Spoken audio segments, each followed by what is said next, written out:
Mga kabayan, kayo ba'y naniniwala na may mga lugar na sadyang ikinukubli sa paningin ng mga tao? Mga lugar na kinatatakutan base sa mga kwento. Sapagkat may lihim na mahabang panahon ng pinangangalagaan. Hindi dahil nais nila itong protektahan, kundi dahil ang mga lugar na ito ay pinamumugaran ng mga aswang. Ako si Von Caballero at narito ang 3 kwento ng kababalaghan na hatid sa inyo ng Von Caballero Tagalog Horror Fantasy Stories. Sama-sama nating pakinggan.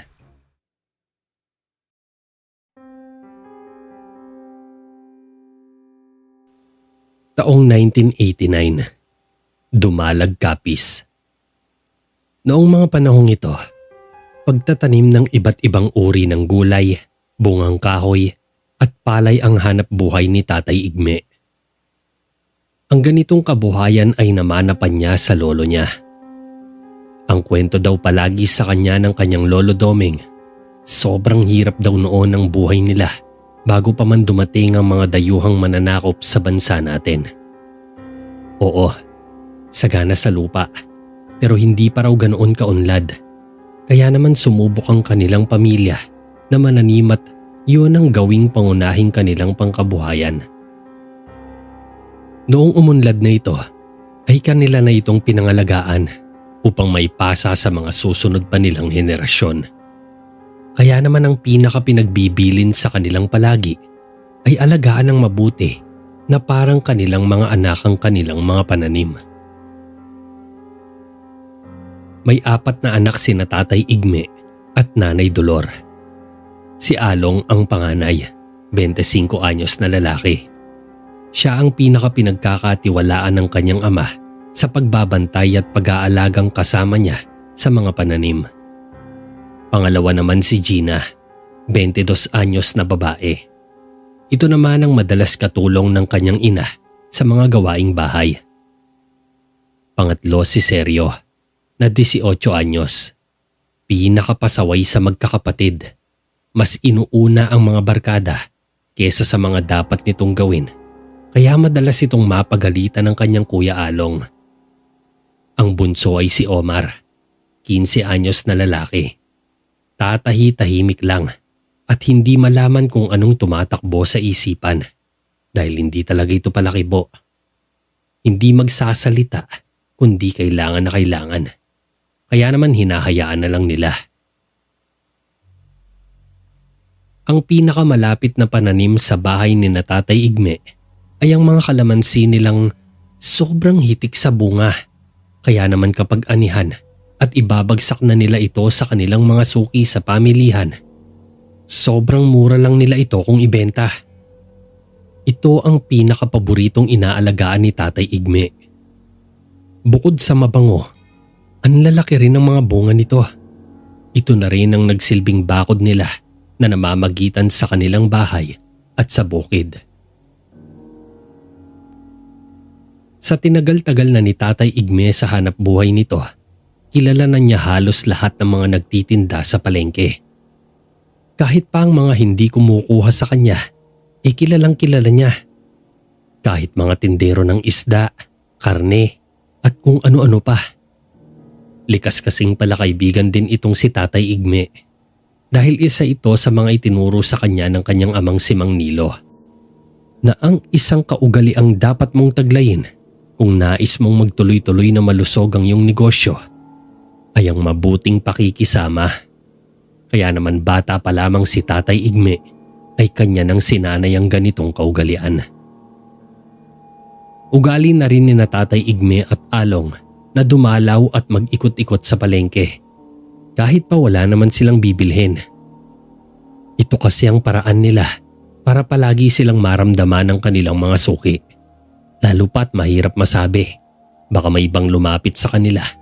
At alam mo na, sulutin pa ang mga ito. Paraan din nila ito para makilala ang iba, lalo na ang mga baguhan. Minsan din ang ibang tindero ay pumapayag sa barter system.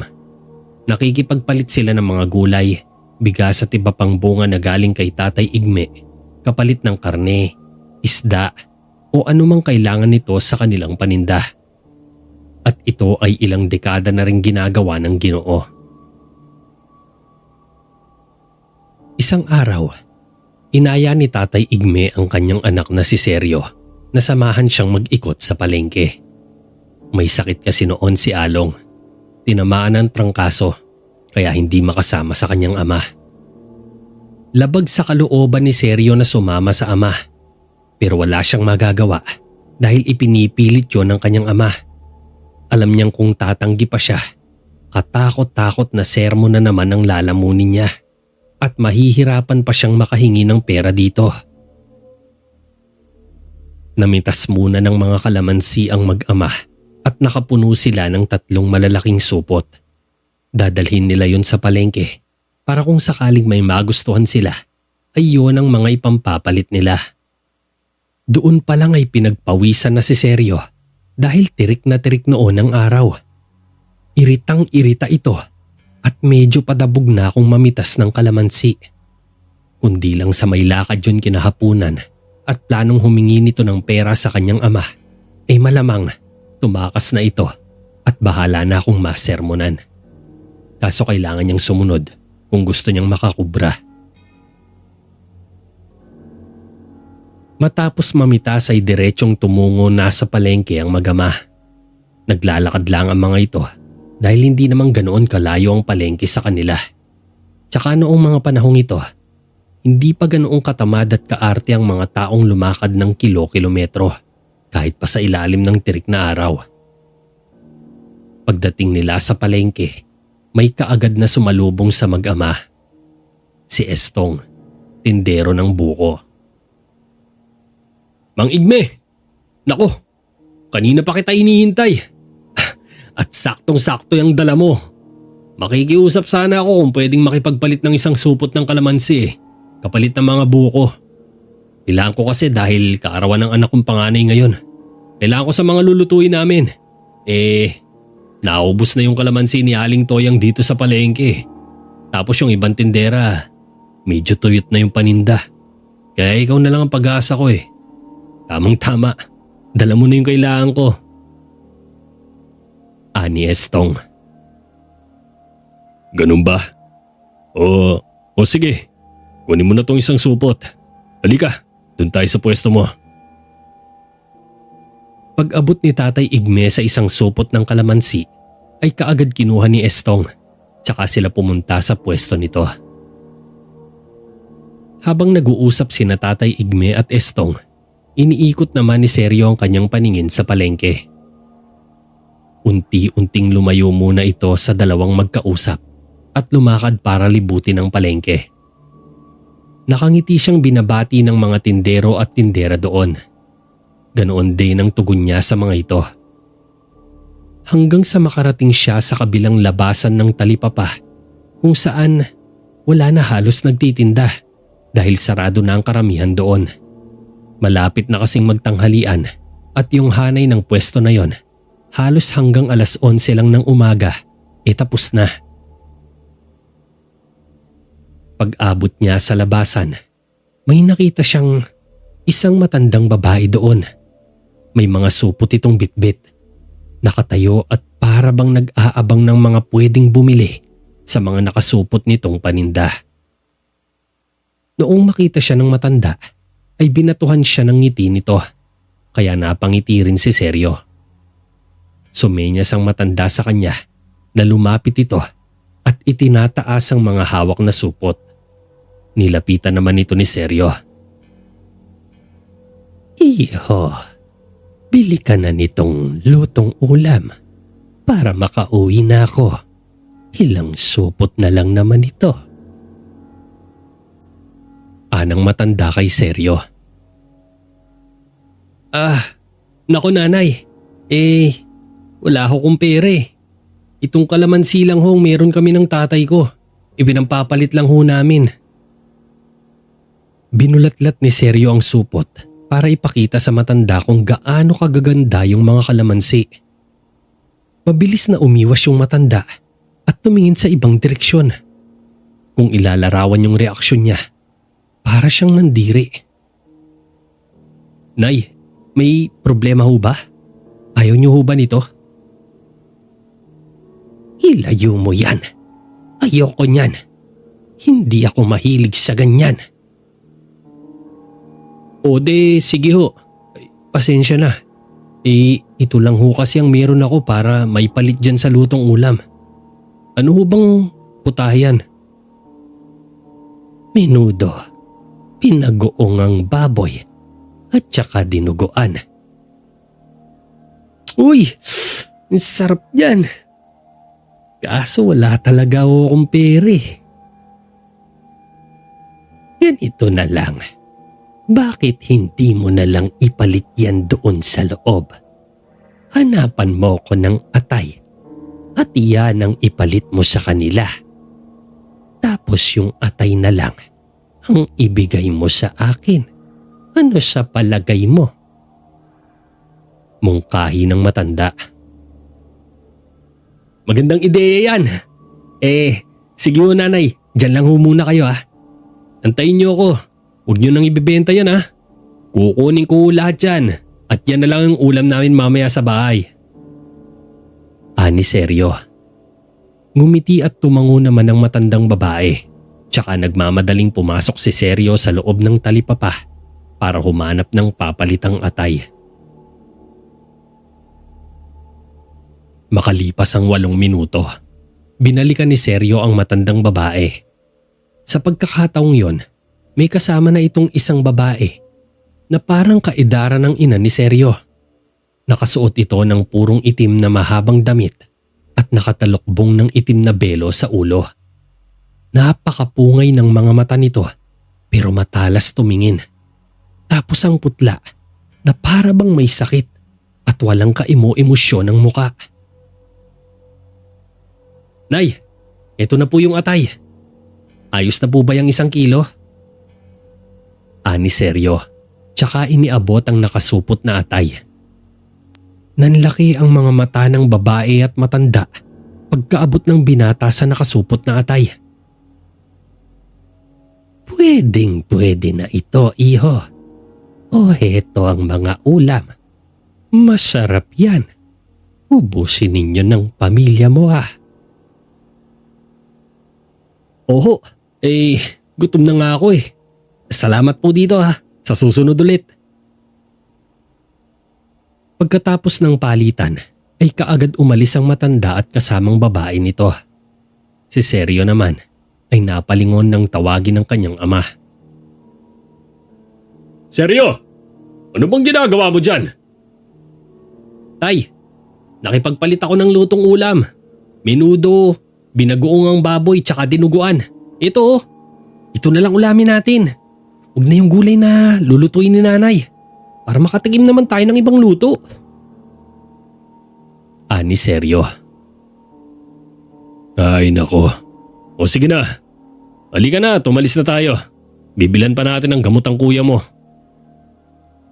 Pag-uwi ng bahay ng mag-ama, kaagad na isinalin sa mga mangkok ni Seryo ang mga ulam na kanyang dala dahil gutom na ito. Nay, mamaya ng gabi ang gulay ah. Ito, may dala kami ni tatay. Lutong ulam na naipalit ko dun sa matanda sa palengke. Narinig ni Tatay Igme ang sinabi ni Seryo. Nawala sa isip niyang usisain ito kanina. Kaya tinanong niya ito kung sinong matanda yon dahil wala siyang natatandaang nagtitinda ng lutong ulam na nakapwesto sa talipapa. Sinabi ni Seryo na hindi niya kilala at noon lang din niya nakita. Mukha namang daw mabait. Tsaka naawa daw siya dahil gusto nang makauwi ng matanda. Tapos dumating na rin yung sundo niyang mukhang may sakit pa. Napakunot ng noo si Tatay Igme tsaka lumapit kay Seryo.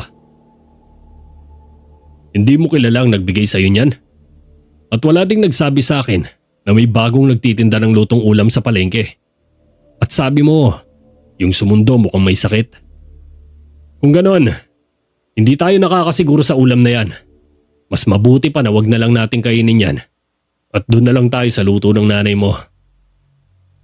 Ani Tatay Igme. Tay naman, ayan na naman sa pagiging maselan at sigurista eh. Mukha namang walang problema sa ulam na to. Mukha nga masarap eh. Katuwiran ni Seryo. Ipakain mo yan dun sa mga aso at pusa natin. Malay ba natin baka kontaminado yung ulam na yan ng kung ano. O baka may masamang orasyon yung ulam na yan. Lalo't hindi mo nga kilala ang pinanggalingan yan. May sakit na nga ang kuya mo eh. Kung makakuha pa tayo ng sakit dyan, edi lalo tayong lagot. Ani Tatay Igme. Sa aso at pusa na yan. Dolor, ihain mo yung niluto mo rito. Utos ni Tatay Igme. Kung ayaw nyo, edi sa akin na lang lahat to. Ang sisila ninyo. Bahala nga kayo. Ani Seryo, tsaka kinuha ang mga ulam. Sabi ko, sa mga aso at pusa yan. Ulitin ko pa ba, Seryo? Matigas na bitaw ni Tatay Igme. Hindi sa pusa at aso. Kasi naman, kakasawa na yung luto ni nanay. Bulong ni Seryo, tsaka padabog na dinala sa labas yung mga ulam. Pagdating sa labas, lumingalinga muna sa paligid si Seryo. At nung masigurong walang matang nakatingin sa kanya, kinain niya ang tig-kakalahati ng bawat ulam. Tsaka niya ibinigay sa mga aso at pusa yung natira. Sarap na sarap kumain yun dahil aniya ay masarap naman daw talaga ang pagkakaluto nun.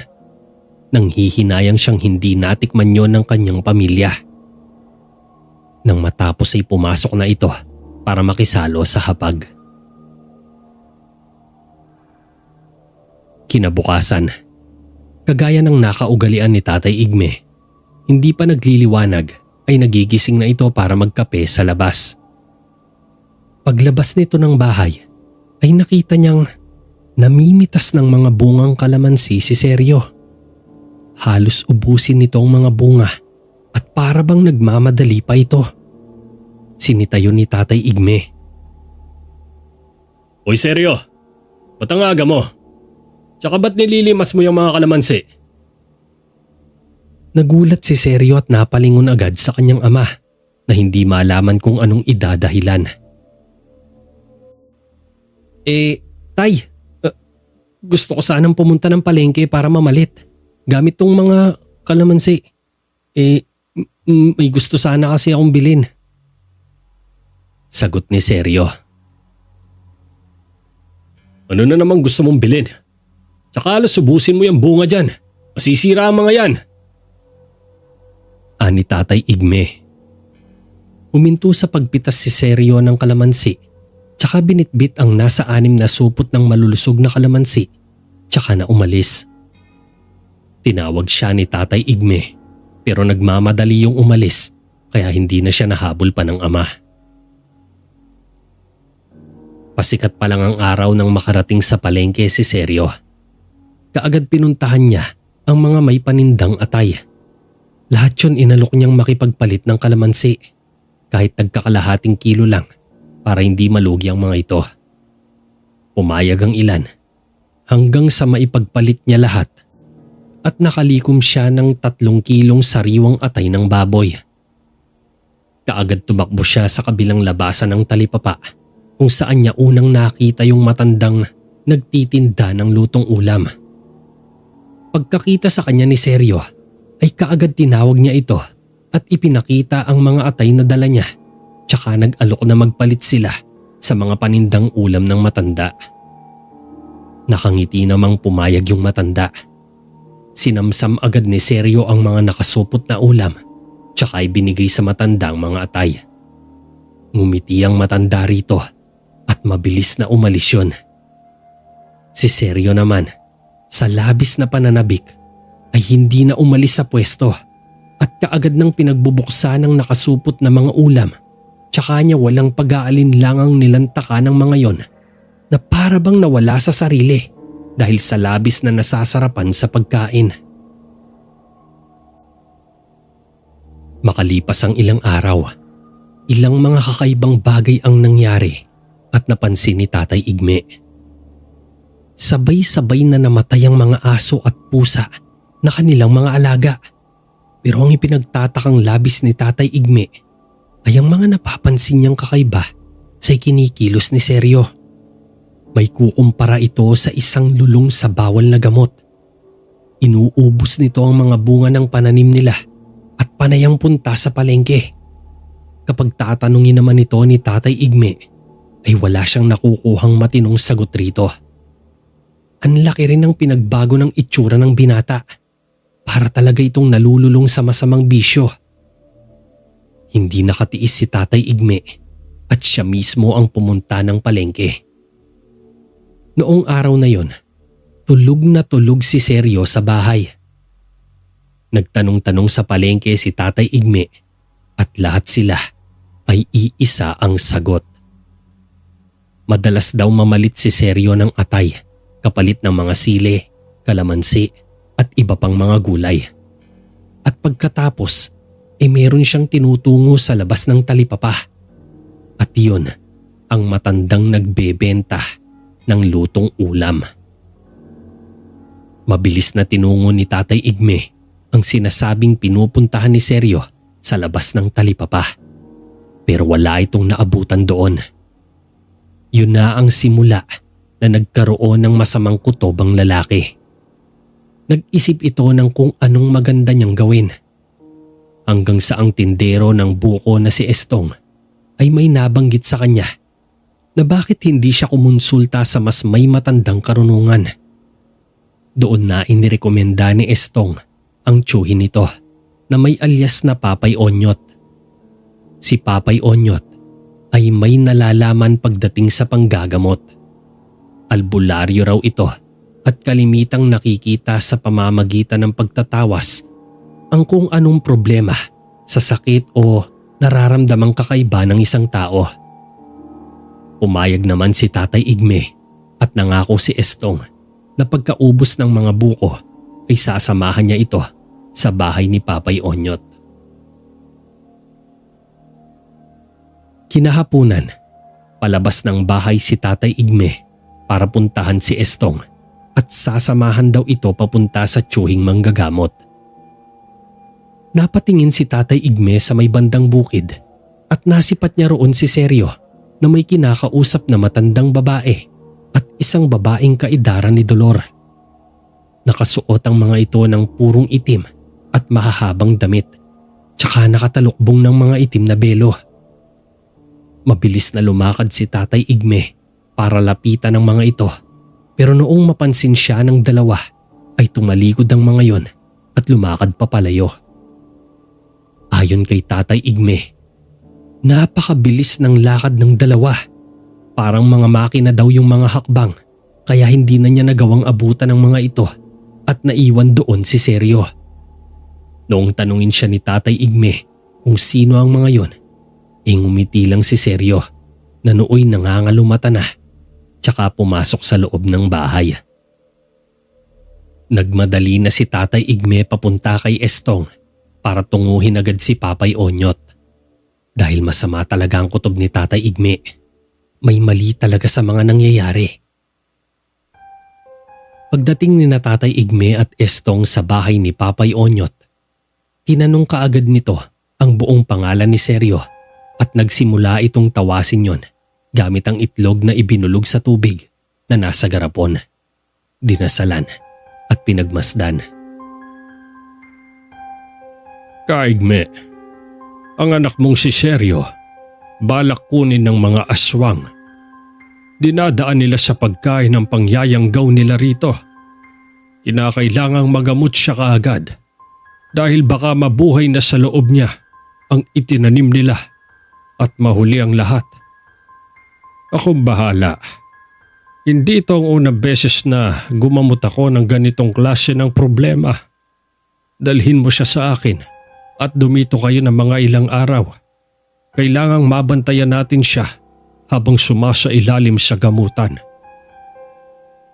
Ani Papay Onyot. Walang pag-aalinlangang sinunod agad ni Tatay Igme ang sinabi ng manggagamot. Umuwi ito kasama si Estong at kumuha ng mga damit nila tsaka'y sinama si Seryo. Medyo matigas ang ulo ni Seryo at tumatanggi ito pero ginamitan na ito ng bahagyang puwersa ng ama at ni Estong na may kalakihan at bato-batong katawan. Pagdating sa bahay ni Papay Onyot, kaagad may inusal ito at para bang nahilo si Seryo. Napaupo ito, tsaka may pagmamadaling pinainom ni Papay Onyot ito ng isang kulay manilaw-nilaw na likido na nasa bote. Pagkaubos nun ay sumuka ng sumuka si Seryo. Mabula ang suka nito at para bang halos isuka nito pati mga lamang loob niya dahil sa tindi ng kanyang pagduwal. Papay Onyot, kumusta po ang lagay ng anak ko? Mabuti at naidala mo kaagad yan dito. Kung tumagal pa, baka tuluyan ang mahawa ng pagkaaswang yan. Kung magkataon, ay magiging mabagsik yan at pati kayo ay hindi niya palalampasin. Paliwanag ni Papay Onyot. Ano na hong mangyayari niyan sa kanya? Tanong ni Tatay Igme. Akong bahala. Papasukahin ko ng paulit-ulit yan hanggang sa mailabas niya yung mga nakakapit na itinanim sa loob niya. Buburahin ko rin ang markang inilagay sa kanya ng mga aswang na nag-aalaga sa kanya. Aabuti ng ilang araw ang gamutang ito. Estong, dumito ka lang muna din kasama nila. Kakailanganin namin ang tulong mo. Pay, paano yung bukuan ko? Sasarado ko? Tsaka di pa ako nagpapaalam sa asawa ko eh. Malamang, alangan namang buksan mo tapos wala ka roon. Siyempre magsara ka muna. Ilang araw lang naman eh. Kaunting sakripisyo lamang at may ipapagawa ko sa inyo ni Kaigme. Magpaalam ka na rin sa asawa mo para alam niyang dito ka lang at hindi ka nang bababae kagaya dati. Napakamot ng ulo si Estong. Estong, huwag ka mag-alala. Akong bahala sa'yo. Pagkatapos natin dito, babawi ako sa'yo. Alam mo na ang ibig kong sabihin. Ani Tatay Igme, kaya pumayag na rin si Estong. Makalipas ang ilang araw, unti-unti na ring nagbalik sa normal ang kalagayan ni Seryo. Naikwento niya ang lahat kung paano nagsimula ang tungkol sa pagkuha niya ng lutong ulam sa matanda at kung anong pakiramdam niya sa tuwing nakakakain siya nito. Sobrang sarap daw nun at hinahanap-hanap ng kanyang panlasa para bang hindi siya mabusog-busog. Doon na sinabi ni Papay Onyot ang susunod niyang ipapagawa kay Tatay Igme at Estong. Bago ipaliwanag ng manggagamot ang kanilang gagawin, binigyan sila nito ng isang langis na nasa botelya. Isang uri ng langis na may orasyon ng sabulag. Tapos, tig-isa silang kwintas na may pendant na parang baong maliit. Sunod na iniabot sa kanila ang isang maliit na kahong gawa sa kahoy na may lamang abo. Panghuli ay ang isang napakaliit na bote na may lamang napakakonting kulay lila na pulbos. Ang pulbos na isang uri ng napakalakas na lason.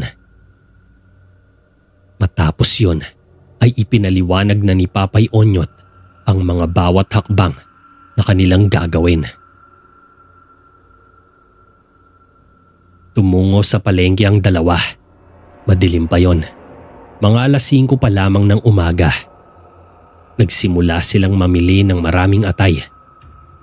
Kumuha sila ng isa sa mga atay at hiniwaan yun pagilid.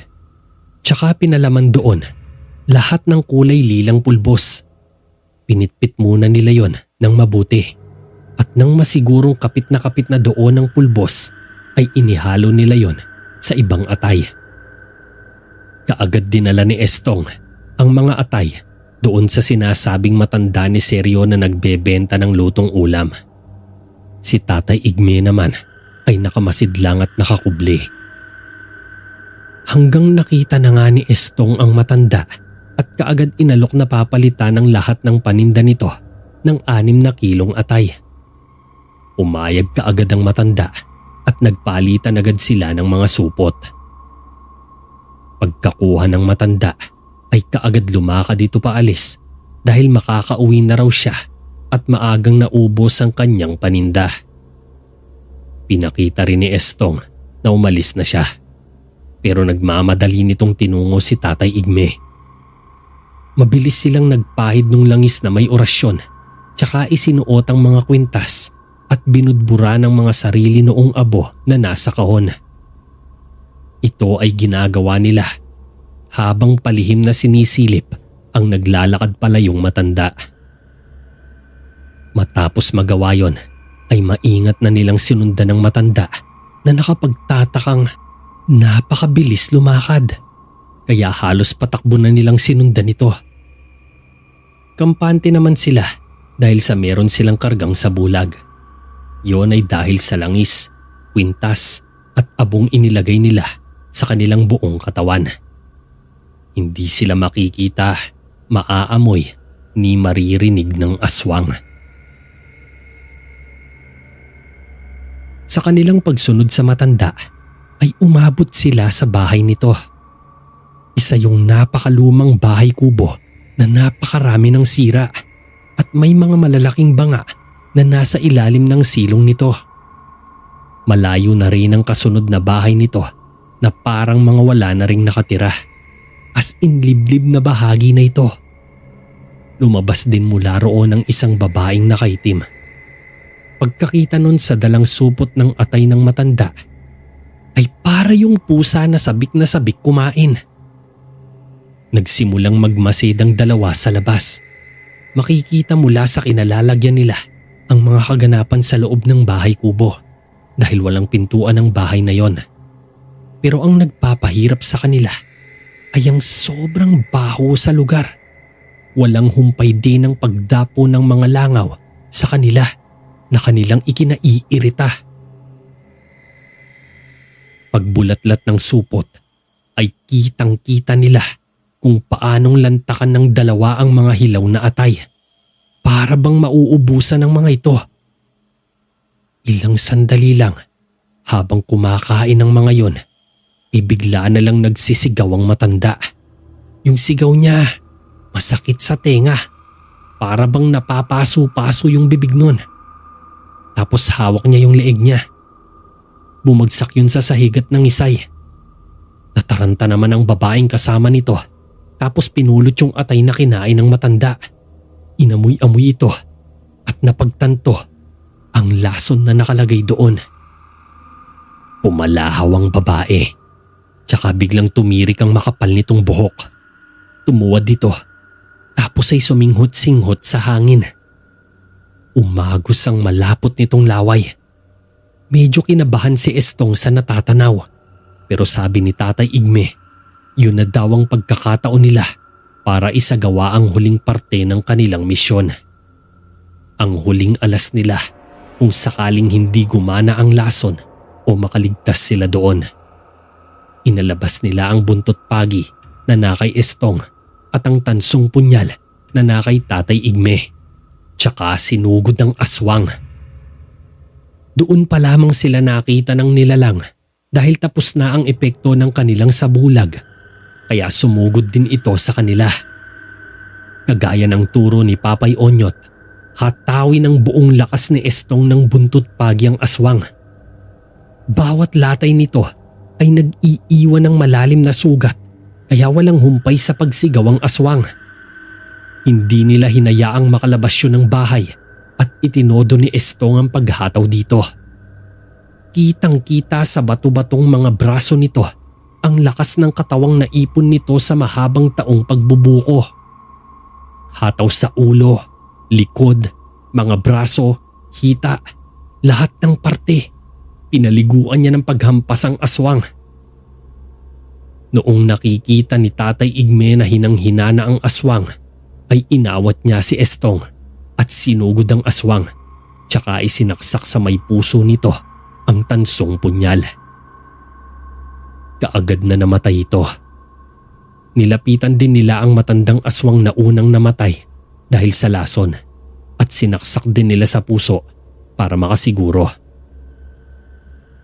Pagkatapos mapatay ang 2 aswang ay mabilis na sinunog nila ang bahay kubo kasama ang mga bangkay ng mga yon. Inantay nilang tuluyang matupok ito bago umalis.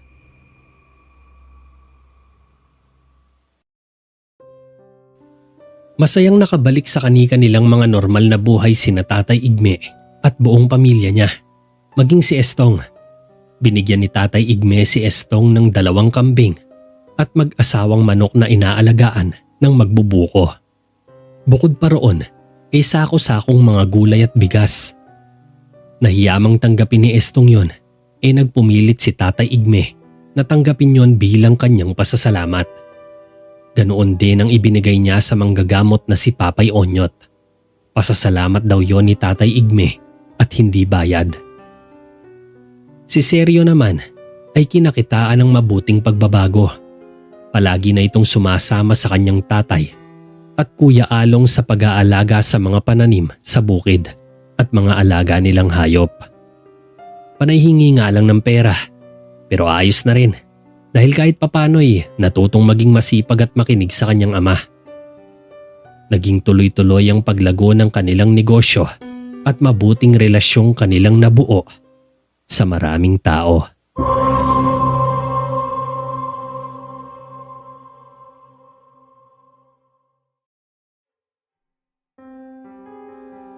Taong 1986, Sipalay, Negros Occidental. Kasalukuyan noong bumibiyahe ng magpinsang Anto at Epoy papunta ng Sipalay upang mamasukan bilang tagapangalaga ng bukid at mga alagang hayop sa kanilang mismong tiyuhing si Mang Ambo.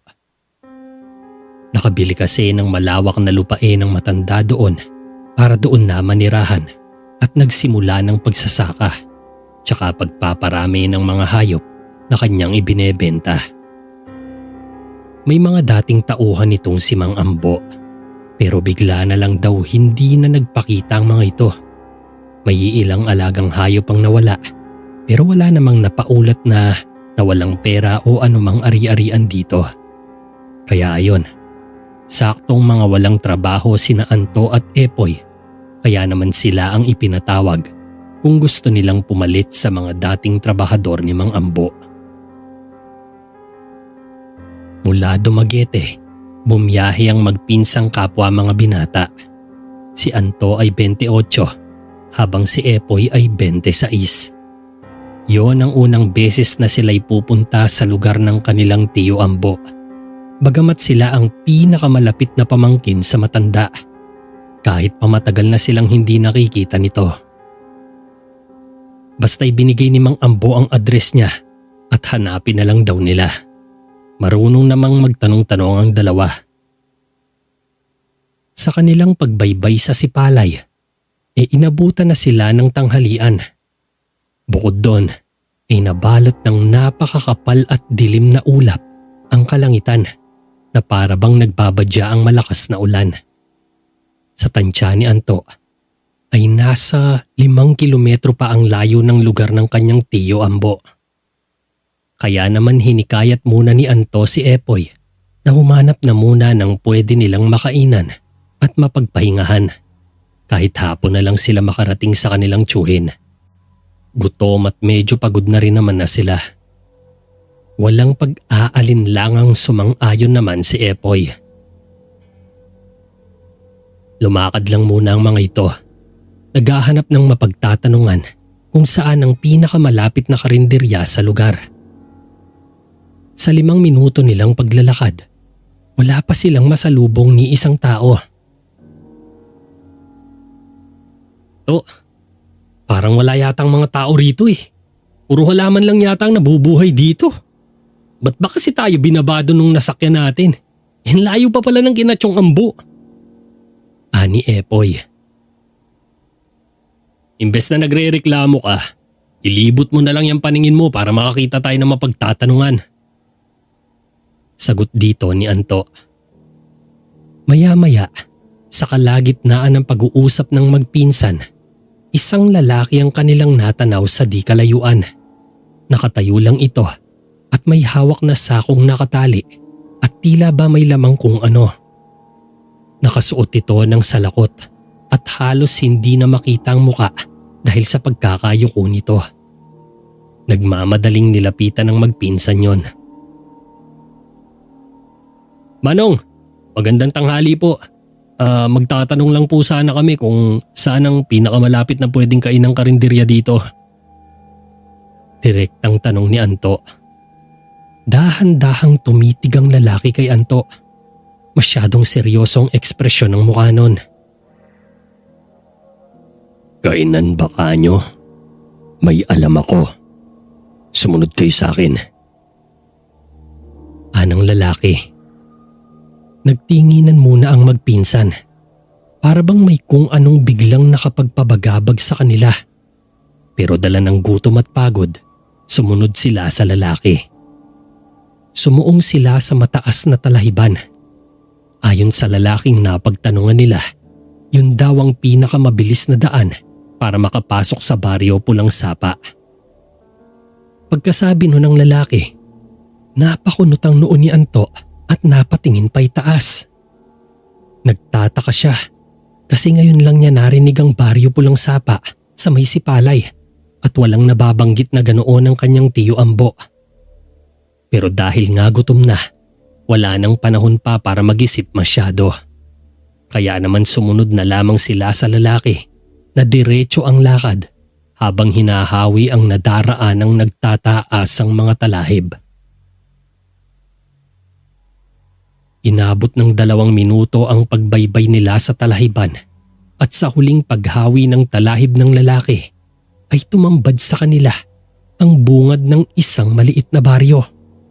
May mga bahay kubo rito at makikitang may mga taong abala sa kani-kanilang mga ginagawa. Pagpasok nila sa baryo, napansin nilang yung pagdilim parang hindi nadala ng kulimlim. Parang tumungtong na ang gabi. Nagtataka si Anto. Ang pagkakaalam niya kasi magtatanghalian pa lang. Bakit biglang ang bilis naman yatang gumabi? 2 minuto lang naman nilang nilakad yung loob ng talahiban. Napatingin siya sa suot na orasan. 6:00 ng gabi na rito, pero nakahinto yung relos. Inilibot ni Anto ang paningin, tsaka tinapik ang pinsan. "Hoy, bakit ganun?" tanong ni Anto. "Ako man nagtataka to. Ang bilis naman yatang gumabi. Tsaka, pansin mo ba ang mga tao rito?" ani Epoy. "Oo nga eh. Anong klaseng lugar ba to?" Mawalang galang na, Manong. Nagtataka lang ho kasi kami. Magtatanghalian pa lang kaninang nakita namin kayo. Bakit ang bilis naman yatang gumabi?" tanong ni Anto sa lalaking nagdala sa kanila sa baryo Pulang Sapa. Tumingin lang ang lalaki kay Anto at hindi nagsasalita. Tsaka muling tumingin sa direksyon sa kanilang harapan at tumuro sa parehong direksyon. "Ayan ang karinderya dito sa baryo Pulang Sapa. Puntahan nyo na. Kailangan ko nang umalis at marami pa akong gagawin." Anang lalaki, tsaka na lumakad paalis nang hindi na inantay pang magsalita ang magpinsan.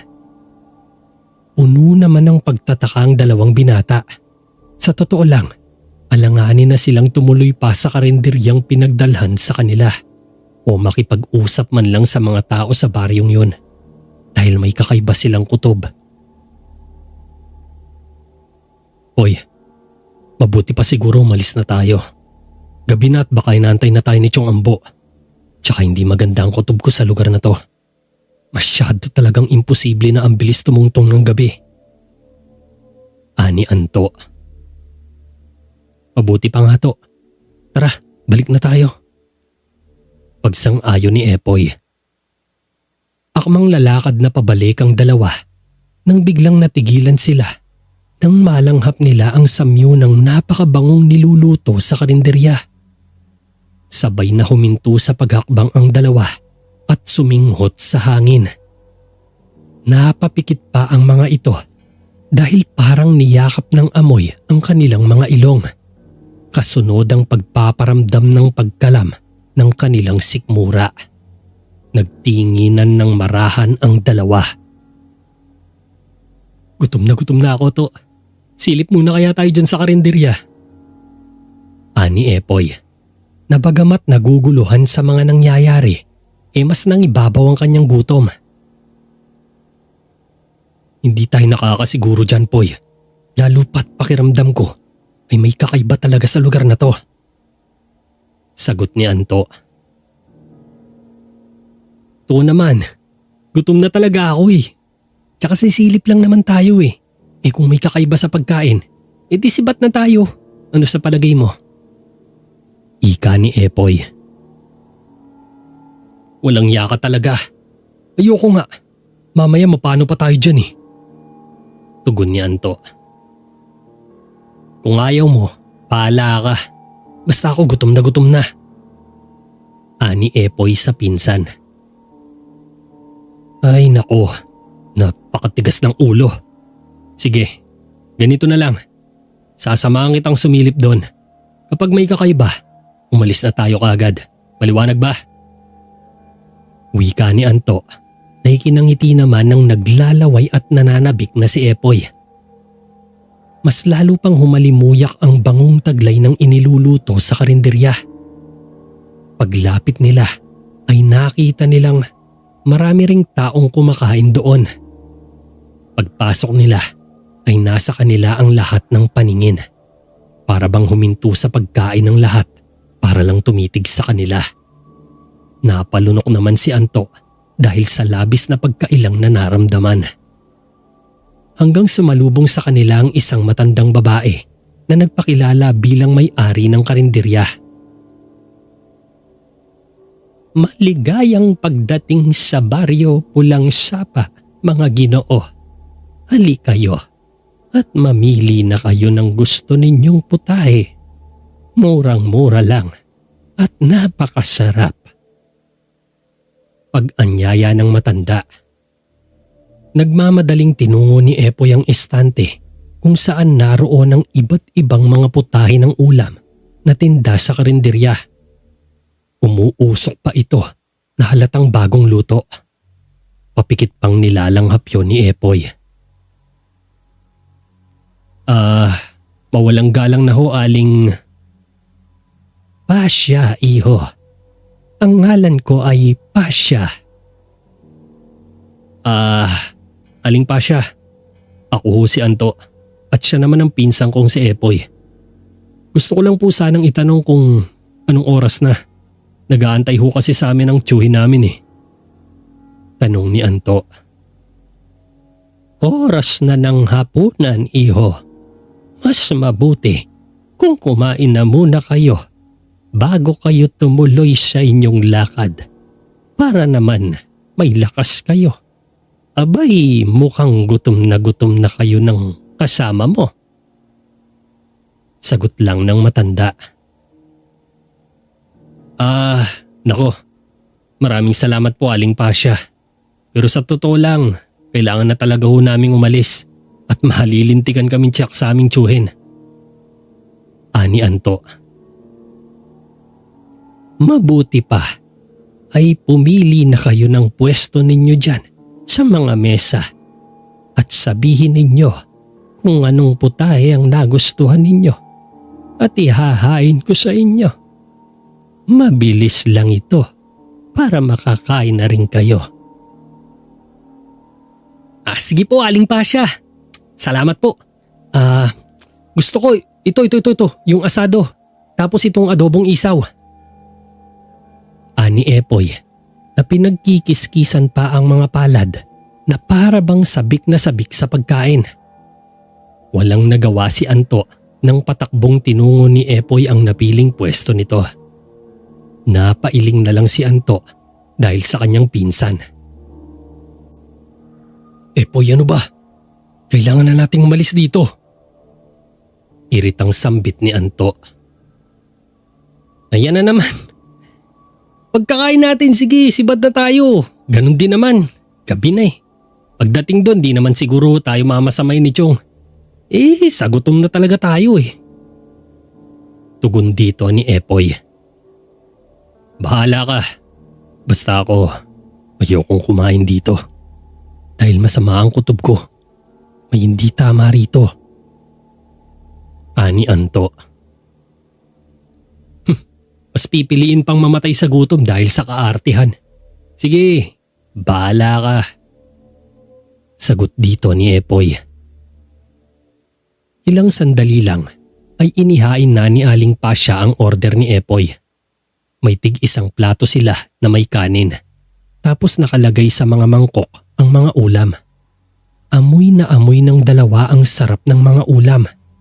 Si Epoy, sabik na at naglalaway pa.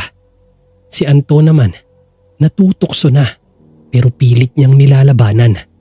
Kinakabahan kasi siya na hindi niya eksaktong malaman ang pinanggalingan. Nagpasalamat si Epoy sa matanda. Tsaka siya nagtanong kung meron bang kutsara at tinidor. Tignan mo ang mga kumakain dito. May nakita ka bang gumagamit ng kubyertos? Hindi uso dito ang bagay na yon. Gamitin lamang ninyo ang inyong mga kamay. Pwede kayong maghugas doon sa banga sa may labas. May lamang tubig yon. Sagot ni Aling Pasya. Tsaka na tumalikod at lumakad palayo sa kanila. Napailing na lang si Epoy at akmang sisimulan ng kumain nang hindi naghuhugas ng kamay. Uy! Anong gagawin mo? Pagpigil ni Anto sa akmang paghawak sa pagkain ni Epoy. Kakain na! Gutom na ako eh. Ani Epoy. Magugas ka man lang ng kamay. Patay gutom.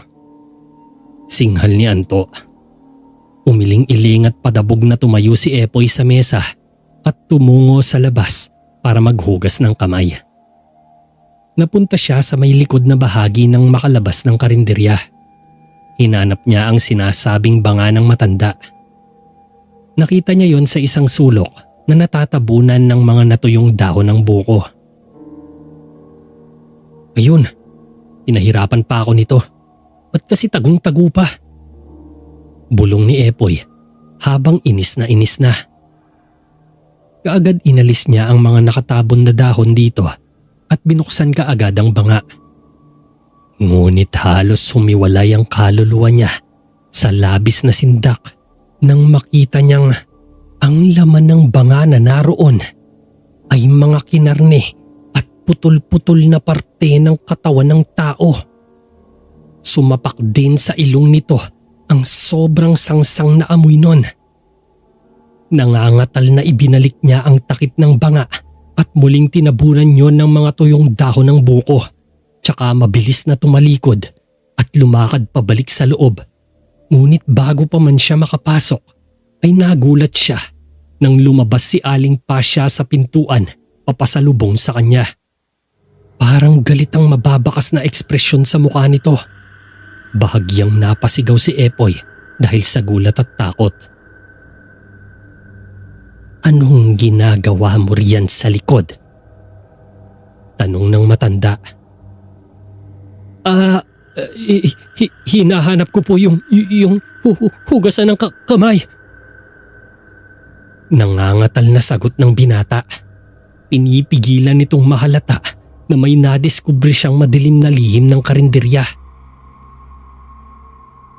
Nandoon sa kabila ang sinasabi kong banga. Doon sa may harapan. Ani Aling Pasya. Sige po Aling Pasya. Maraming salamat po. Nauutal na sagot ng binata. Nagmamadaling tinungo ni Epoy ang mesa nila ng pinsan. Pero napakunot noo ito nang matanaw na wala roon ang kanyang pinsang si Anto. Lumingalinga siya sa paligid. Hindi niya matanaw kung nasan ito. Muli siyang nagulat nang paglingon niya ay nakatayo na sa kanyang likuran ang matandang si Aling Pasya. Nakagulat naman ho kayo, Alipasya. Ay! Iho, ano ba't masyado kang ninenervyos? Tanong ng matanda. Hindi naman po. Nakita niyo po ba yung kasama ko dito? Yung pinsan ko? Tanong ni Epoy. Hindi. Bakit mo kasi iniwan?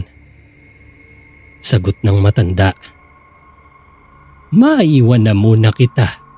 May mga kailangan pa akong asikasuhin. Paalam ng matanda kay Epoy. Anto, nasan ka na? Kailangan na nating makalis dito. Bulong nang natatarantang si Epoy sa kanyang sarili. Alam niyang hindi siya iniwan ng pinsan dahil naroon pa ang mga gamit nito. Naisip ni Epoy na hanapin ang banyo at baka naroon lamang ang kanyang pinsan. Maingat niyang nilakad ang loob ng karinderya hanggang sa may mahanap siyang 2 pintuan na magkatabi. Malamang yun ang mga banyo ng kainan. Kaso walang nakalagay kung alin ang sa babae at sa lalaki. Kaya naman naisip na lang ni Epoy na bahala na. Basta kailangang mahanap niya ang pinsan at makaalis na sila ng baryong yon. Una niyang pinasok ang pintuang nasa kanan niya. Isa yung maliit na banyo pero wala roon si Anto. Kaya sunod na pumasok siya sa nasa kaliwa niyang pintuan. Pagpasok ay napakadilim dito at may kakaibang amoy din. Napakalansa, parang amoy bahay katayan ng hayop. Sobrang dilim sa loob kaya kinailangan ni Epoy na kunin ang lighter nito sa kanyang bulsa para magkaroon ng ilaw. Medyo malawak kasi ang silid na yon sa kanyang tansya. Pagkasindi niya ng lighter ay nagkalat ng bahagyang liwanag ito sa silid. At doon na labis na nanginig si Epoy dahil sa tumambad sa kanya ang 2 lalaking nakagapos. May mga busalang bibig at piring ang mga mata. Tapos duguan ang mga ulo. Isa doon ay si Anto. Tapos may katabi siyang lalaking nakagapos din. Parehas walang malay ang mga yon. Mabilis na nilapitan ni Epoy ang pinsan tsaka kinalagan ng may pagmamadali. Tinapik-tapik nito sa pisngi ang pinsan para gumising. Iniiwasan niyang makalikha ng anumang ingay. Anto! Anto! Gising! Nagsimula nang magkamalay si Anto. Muling kinuha ni Epoy ang lighter upang magkaliwanag muli. Pagkakita sa kanya ni Anto ay tinakpan agad ni Epoy ang bibig nito para pigilang maglikha ng anumang ingay. Anto, makinig ka. Kailangan na nating makaalis sa lugar na to. Tama ka, may kakaiba sa lugar na to. At hindi lang basta kakaiba. Aswang ang mga nandito. At ang inihahain nila sa karinderyang to ay karne ng tao. Ani Epoy. Mahilo-hilo pa si Anto pero tumango ito sa pinsan. Tsaka nila magkatulong na kinalagaan ng katabing lalaki ni Anto. Paggising nito ay tinakpan nila ang bibig nun at sinabing tatakas silang 3 sa lugar na yon. Tumango naman ang lalaki na namamanghina dahil sa tila makailang beses na naihi ito sa kanyang salawal. Sinabihan sila ni Epoy na umisip sila ng plano kung paano makatakas sa lugar na yon. Pero bago yon, sinimulan muna nilang kilalanin ang isa't isa. Ako nga pala si Epoy at siya naman ang pinsan kong si Anto. Ikaw, anong pangalan mo? Tanong ni Epoy sa lalaki. Ako si Tonyo. Napadpad lang ako dito dahil sa paghahangad na magkaroon ng hanap buhay. Pero hindi ko akalaing malalagay ako sa ganitong sitwasyon. Anang lalaking si Tonyo. Kami rin. Papunta sana kami sa aming tiyo Ambo para pumalit dun sa 2 niyang tauhan na bigla na lang daw hindi na nagparamdam. Pagkasabi nun ni Epoy ay nanlaki ang mga mata ni Tonyo at tila ba napuno ng takot sa mga mata nito. Ano? Pamangkin kayo ni Mang Ambo? Hindi pwede to. Pati kayo? Ani Tonyo. Kilala mo si Chong? Nagtatakang tanong ni Epoy. Delikado ang lagay ninyo. Bakit kayo nagtiwala sa matandang yun? Kung ganoon, kahit mga pamangkin niya. Ani Tonyo. Teka, naguguluhan ako sa mga sinasabi mo eh. Ano bang… Natigilan si Epoy nang biglang pabagsak na bumukas ang pintuan ng silid at pumasok ang dalawang taong may dalang lampara. Nagliwanag ang buong silid at nanlaki ang mga mata ni Epoy nang makita kung sino ang mga yun. Tiyo Ambo, anong ginagawa mo dito? At bakit kasama mo si Aling Pasya? Naguguluhang tanong ni Epoy. Si Anto naman ay hindi pa makapagsalita dahil hilong-hilo pa ito sa pagkakahambalos sa ulo niya. Nagtitigan si Mang Ambo at Aling Pasya tsaka naghalikan sa harapan ng mga lalaki. Chong, anong ibig sabihin nito? Tanong muli ni Epoy.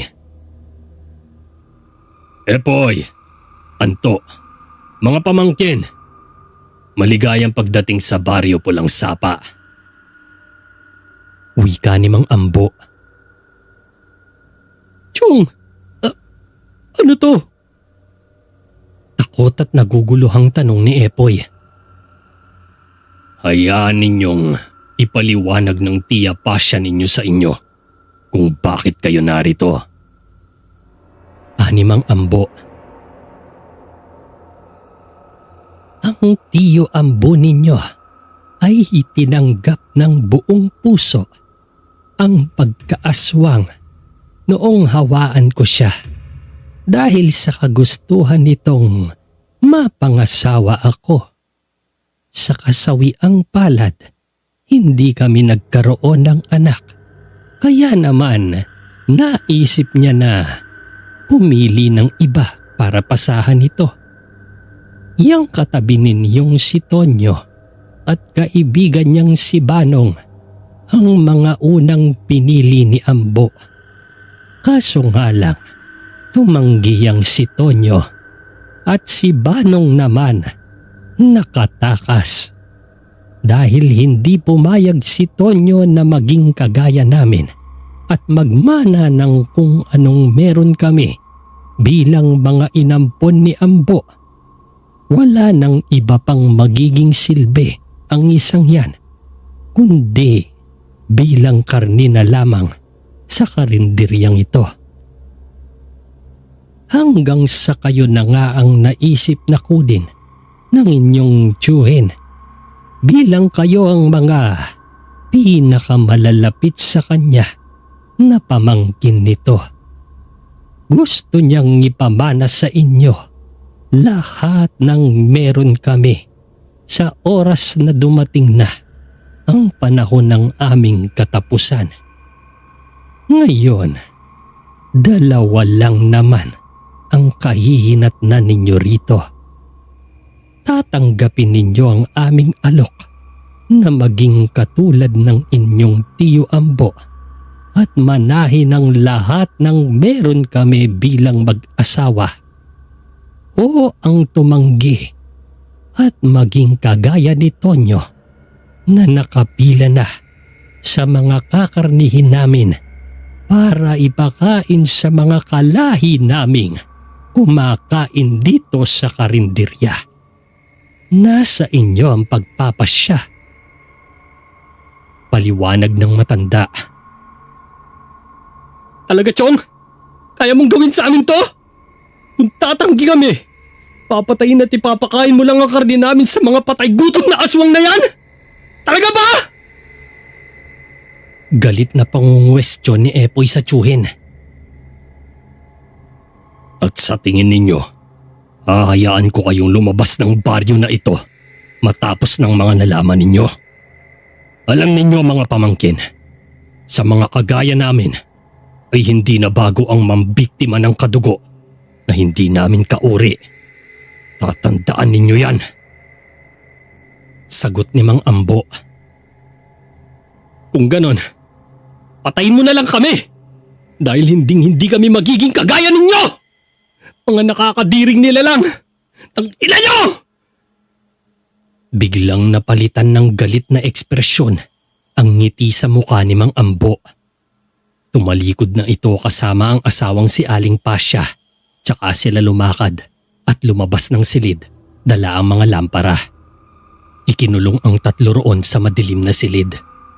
Dinig nila na ikinandado at ikinadena ang pintuan mula sa labas. Muling kinuha ni Epoy ang lighter nito at sinindihan para magkaroon ng kaunting liwanag. Ayos lang ba kayo? Anto? Tonyo? Ayos lang. Mukhang dito na tayo mamamatay. Ani Tonyo. Epoy, Tonyo, makakaalis tayo rito. May awa ang Diyos. Magdasal tayo. Ani Anto, kahit mahilo-hilo pa. Magkakahawak ang kamay ng tatlo na nagdasal. Umugot sila ng pag-asa sa Panginoon at hiniling na sila ay iligtas sa nagbabadyang kapahamakan. Matapos magdasal, sinubukang buksan ng tatlo ang pintuan ng silid, pero bigo sila. Masyadong matibay ang pagkakagawa at pagkakakandado nun. Imbes na mag-aksaya ng lakas, naupo muna ang tatlo at nag-usap-usap na mag-isip ng plano para makatakas. Nga pala, Tonyo, matanong ko lang, di ba nakatakas dito yung kaibigan mong si Banong? Paano ba ang ginawa niya? Tanong ni Anto na medyo nakabawi na at nanumbalik sa maayos na kalagayan, bagamat iniinda pa rin nito ang sakit ng kanyang ulo. Ako kasi tumanggi ako. Si Banong pumayag na tanggapin yung alok nila. Kaya ginapos nila ako at kinulong. May mga kasama pa nga ako dito noon eh. Pero wala na. Kinatay na rin yata matapos na ilabas mula rito. At ako na lang ang naiwan. Si Banong naman sumama sa kanila. Nagising na lang ako nung marinig kong nagkakagulo dahil nakatakas daw si Banong. Hindi ko alam kung paanong nangyari. Pero yun ang narinig ko. Sigurado kong patuloy nilang pinaghahanap yun. Pero malamang hindi pa rin nahuhuli. Dahil nga, di ba sabi ni Aling Pasya kanina na nakatakas nga raw siya. Paliwanag ni Tonyo. Ayun. Yun ang paraan para makaalis dito. Ani Anto. Papayag tayong maging kagaya ni Lato? Tanong ni Epoy. Siyempre kunwari lang. Pero gagamitin nating pagkakataon yun para makatakas kesa nandito tayo at naghihintay ng kamatayan. Teka, paano ba nila ginagawa ang pangahawa, Tonyo? Tanong ni Anto. Hindi ko rin nalaman to. Sagot nito. Kung ganon, aalamin natin. Ganito ang gagawin natin mga kasama. Kunwari ay papayag na tayo na hawaan nila tayo. Pero bago nila maisagawa yun, buong lakas tayong tatakas sa lugar na ito nang walang lingunan. Ano sa palagay nyo? Ani Anto. Nagningas ang pag-asa sa mga mata ng dalawang kasama nito at tumango bilang pagsang-ayon sa naisip na plano ni Anto. Walang sinayang na oras ang tatlo. Sa pangunguna ni Anto, kinalampag nito ang pintuan at tinawag ang pangalan ng kanyang tiyo Ambo at Aling Pasya. Isinigaw nito na pumapayag na sila sa alok ng mag-asawa. Narinig ng tatlo na kinakalaga ng kandado at kadena ng pintuan ng silid. At pagbukas nito ay tumambad sa kanila sina Mang Ambo at Aling Pasya. Manatili kayo riyan sa loob at diyan natin isasagawa ang ritual. Ani Mang Ambo. Tiyo, hindi ho ba pwedeng diyan na lang sa labas? Masyado hong mainit dito sa loob.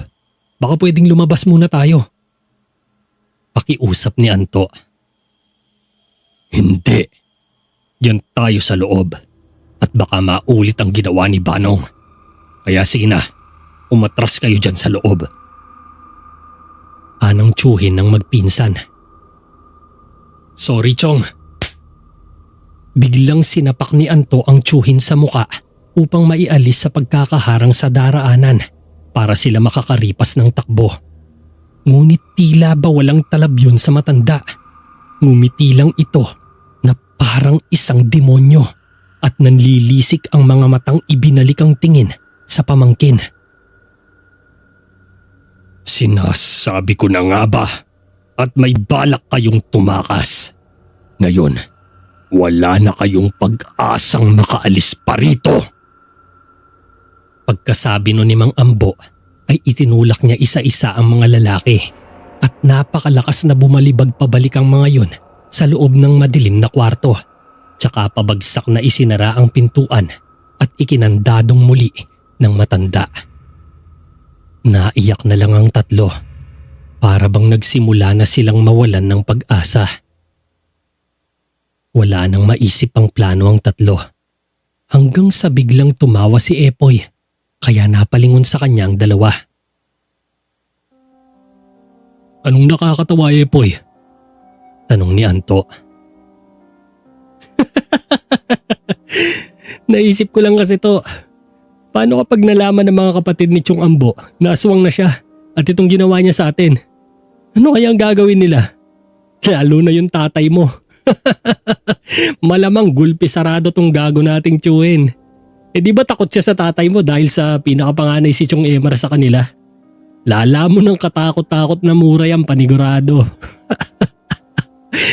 Ang kaso nga lang, mukhang malabo nang malaman nila. Malamang dito na tayo mamamatay at magiging laman siya ng mga aswang dito. Salamat sa tsuhin nating demonyo. Ani Epoy. Sa ilang sandaling lumipas, sabay-sabay na nagulat ang tatlo nang biglang umalingaw-ngaw ang ingay sa labas. Ingay na para bang isang matinding kaguluhan. May mga pumapalahaw na rin at mga matitinis na tili na masakit sa tenga. Malalakas din ang mga pagkalabog at may mga maririnig na taong mga sumisigaw at nagmumumura. Tumakbo kami palapit sa pintuan para mas makinig. May mga narinig kaming mga kataga katulad ng, "Mga salot kayo! Dito pala ang lihim na kuta ninyo! Kayo nang bahala sa mga to. Ililigtas ko si Tonyo at ang iba pang bihag nila." Narinig ni Tonyo yon. "Banong?" Nasambit na lang ni Tonyo. Narinig nila ang nakakagulat na paghampas sa kadena at kandado ng silid. Tila sinisira ito. Pagkasira na pagkasira ay binuksan agad ang pintuan at natagpuan ng tatlong lalaki na sina Anto, Epoy at Tonyo. "Tonyo! Banong! Pare, nagbalik ka!" Nagyakap ang dalawa na matalik palang magkaibigan. "Kailangan na nating makaalis dito. Kaya na natin ang mga kasama ko na sumupil sa mga salot na aswang na to." Ani Banong, kaya sumunod ang tatlo sa kanya. Tumakbo sila palabas ng baryo. Lahat ng taong naninirahan doon ay nag-iba na ang mga anyo. Kung kani-kanina ay mga normal na tao sila kung titignan, naging mga halimaw na sa papangit nilang mga itsura. Buhaghagang mga buhok na parang napakatigas. Yung mga mata, pula tapos yung mga ngipin nakalabas na sa labis na haba at talas. Tululaway pa. Tapos yung mga balat, sobrang putla. Ang hahaba ng mga kuko. Tapos yung mga nguso humaba ng patulis. Bukod pa sa sobrang baho ng mga amoy nun. Bawat sumasalubong na aswang sa kanila ay hinahataw ng buntot paging hawak ni Banong. Ang mga kasama naman niya ay nasa 8 kalalakihan. May kanya-kanyang mga sandata yon na ginagamit panlaban sa mga aswang. "Sandali lang. Banong, Baka may sandata ka pang katulad ng sayo. Gusto naming tumulong sa labang to. Ani Anto. Wala na, Ginoo. Nag-iisa lang ito. Hayaan na natin ang mga kasama kong umubos sa kanila. Huwag kayong mag-alala. Kayang-kaya nila yan. Grupo ng mga mamamatay aswang ang mga yan. Galing pang La Carlota. Kaklase kasi ng tatay ko yung isa dyan.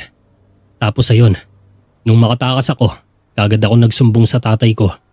At pinuntahan namin yung kaklase niya sa La Carlota para humingi ng tulong. Sinabi ko rin na hindi na namin pwedeng patagalin dahil may mga bihag sila at isa doon ang best friend kong si Tonyo. Kahit ganito tong animal na to, hindi ko to pababayaang maging ulam ng aswang. Kaya tara na, umalis na tayo rito at doon na sa labas ng impyernong ito'y pagpatuloy ang kwentuhan. Ani Banong. Nagsimula ng suungin ng mga ito ang talahiban para makalabas sa baryo Pulang Sapa na baryo pala ng mga aswang. Nang makalabas ang apat, nagtaka sila kasi maliwanag. Pagtingin ni Anto sa kanyang relos, 5:00 ng hapon ang oras at umaandar na ulit ang relos niya. O ngayon 5:00 ulit? Kanina lang gabi sa baryo ah. Bulong ni Anto. Banong, salamat pare. Hindi ko akalaing babalikan mo ako. Akala ko talaga magiging pagkain na lang ako ng mga aswang. Ani Tonyo. Wala yun, ano ka ba? Pare kahit ganyan ka, mahal kita. Alam mo yan. Minsan mo na rin niligtas ang buhay ko dati, kaya bumabawi lang ako sa'yo. Sagot ni Banong. Banong, salamat pare. Ako nga pala si Anto at ito naman si Epoy, pinsan ko. Mga pamangkin kami ni Chong Ambo at naikwento na sa amin ni Tonyo ang lahat. Hindi namin nakalain na naging aswang na pala ang tiyuhin namin. At pati kami balak na biktimahin. Kaya mabuti na lang at dumating kayo para iligtas kami. Wika ni Anto. Walang anuman. Kailangan mawakasan na ang paghahasik ng lagim ng mga aswang na yan. Marami na silang nabiktima at nahawaan. Tugon naman ni Banong. Ilang saglit lang, isa sa mga mamamatay aswang na kasamahan ni Banong ang lumabas at sinabihan silang tapos na. Kung gusto raw nilang pumasok para tignan ang resulta, ligtas na raw na bumalik sa loob ng baryo. Sumunod ang 4 na lalaki doon sa nagsabi kay Banong. Pagpasok nila sa baryo, gabi ulit. Nakita nilang nagkalat ang mga bangkay ng mga napatay na aswang. Napakarami sa mga ito na pugutan ng ulo. Ang iba, putol-putol ang mga katawan. Hinanap ni Anto ang bangkay ng tiyuhin nito at nakita nilang nakayakap yun kay Aling Pasya. Nakatayo ang magkayakap na bangkay ng mga yon dahil sa tagusang nakabaong sibat na nakasaksak sa likod ni Mang Ambo, tagos hanggang sa likod ni Aling Pasya at nakatarak pa ito sa pader ng karinderya. Ngayon Banong, kailangan na nating sunugin ang buong baryo tsaka lisanin ang lugar na to. Ani ka Lucio na tumatayong leader ng grupo. Tumango si Banong at sinimulan ng silaban ng grupo ang mga kabahayan kasama ng lahat ng mga bangkay ng mga aswang sa buong baryo. Tumulong na rin ang 4 na lalaki. Nang naglalagablab na ang buong lugar, nilisan na nilang lahat ang baryo at muli nang pumasok sa talahiban para lumabas. Paglabas nila ay hapon ulit. Mag-aalas-6 na at papalubog na ang liwanag. Nakapagtataka rin na wala man lang makikitang usok na umaakyat sa kabilang dako ng talahiban sa kabila ng pagkasunog ng buong baryo Pulang Sapa. Doon natuldukan ng patungkol sa isang tagong baryo sa Negros na hindi nakikilala ng karamihan. Isang baryong punong-puno ng misteryo na pinamumugaran pala ng mga aswang. Isang baryong kung hindi na agapang supilin ay maaaring magdulot ng malakihang sakuna sa mga taong nais lamang ay mamuhay ng normal at payapa.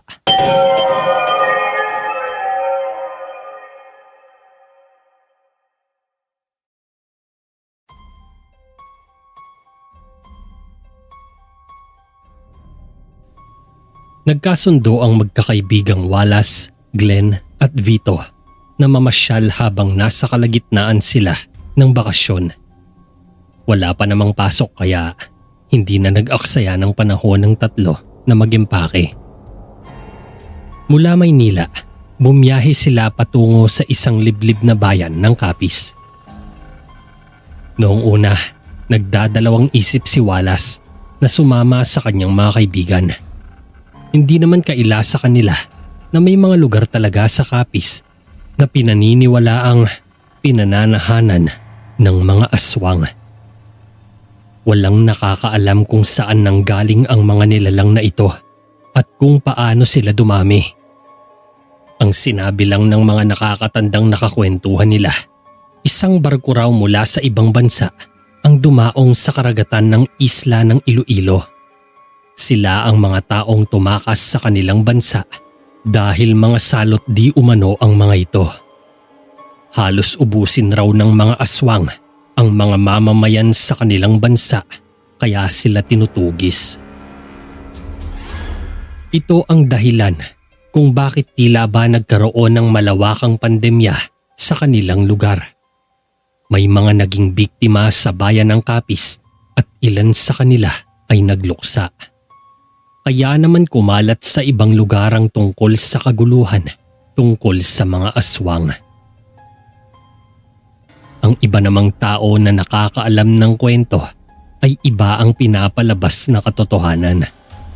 Sinasabi nila na may mga nagsipag-asawa sa bawat angkan ng taga-ibang bansa. Ang kanilang mga anak na bunga ng pagmamahalan ay naging daluyan ng dugong aswang na nagpalaganap sa masusukal pang lugar, kaya naman nagpasalin-salin sa bawat henerasyon hanggang sa magkaroon na ng matibay na pinanggalingang angkan.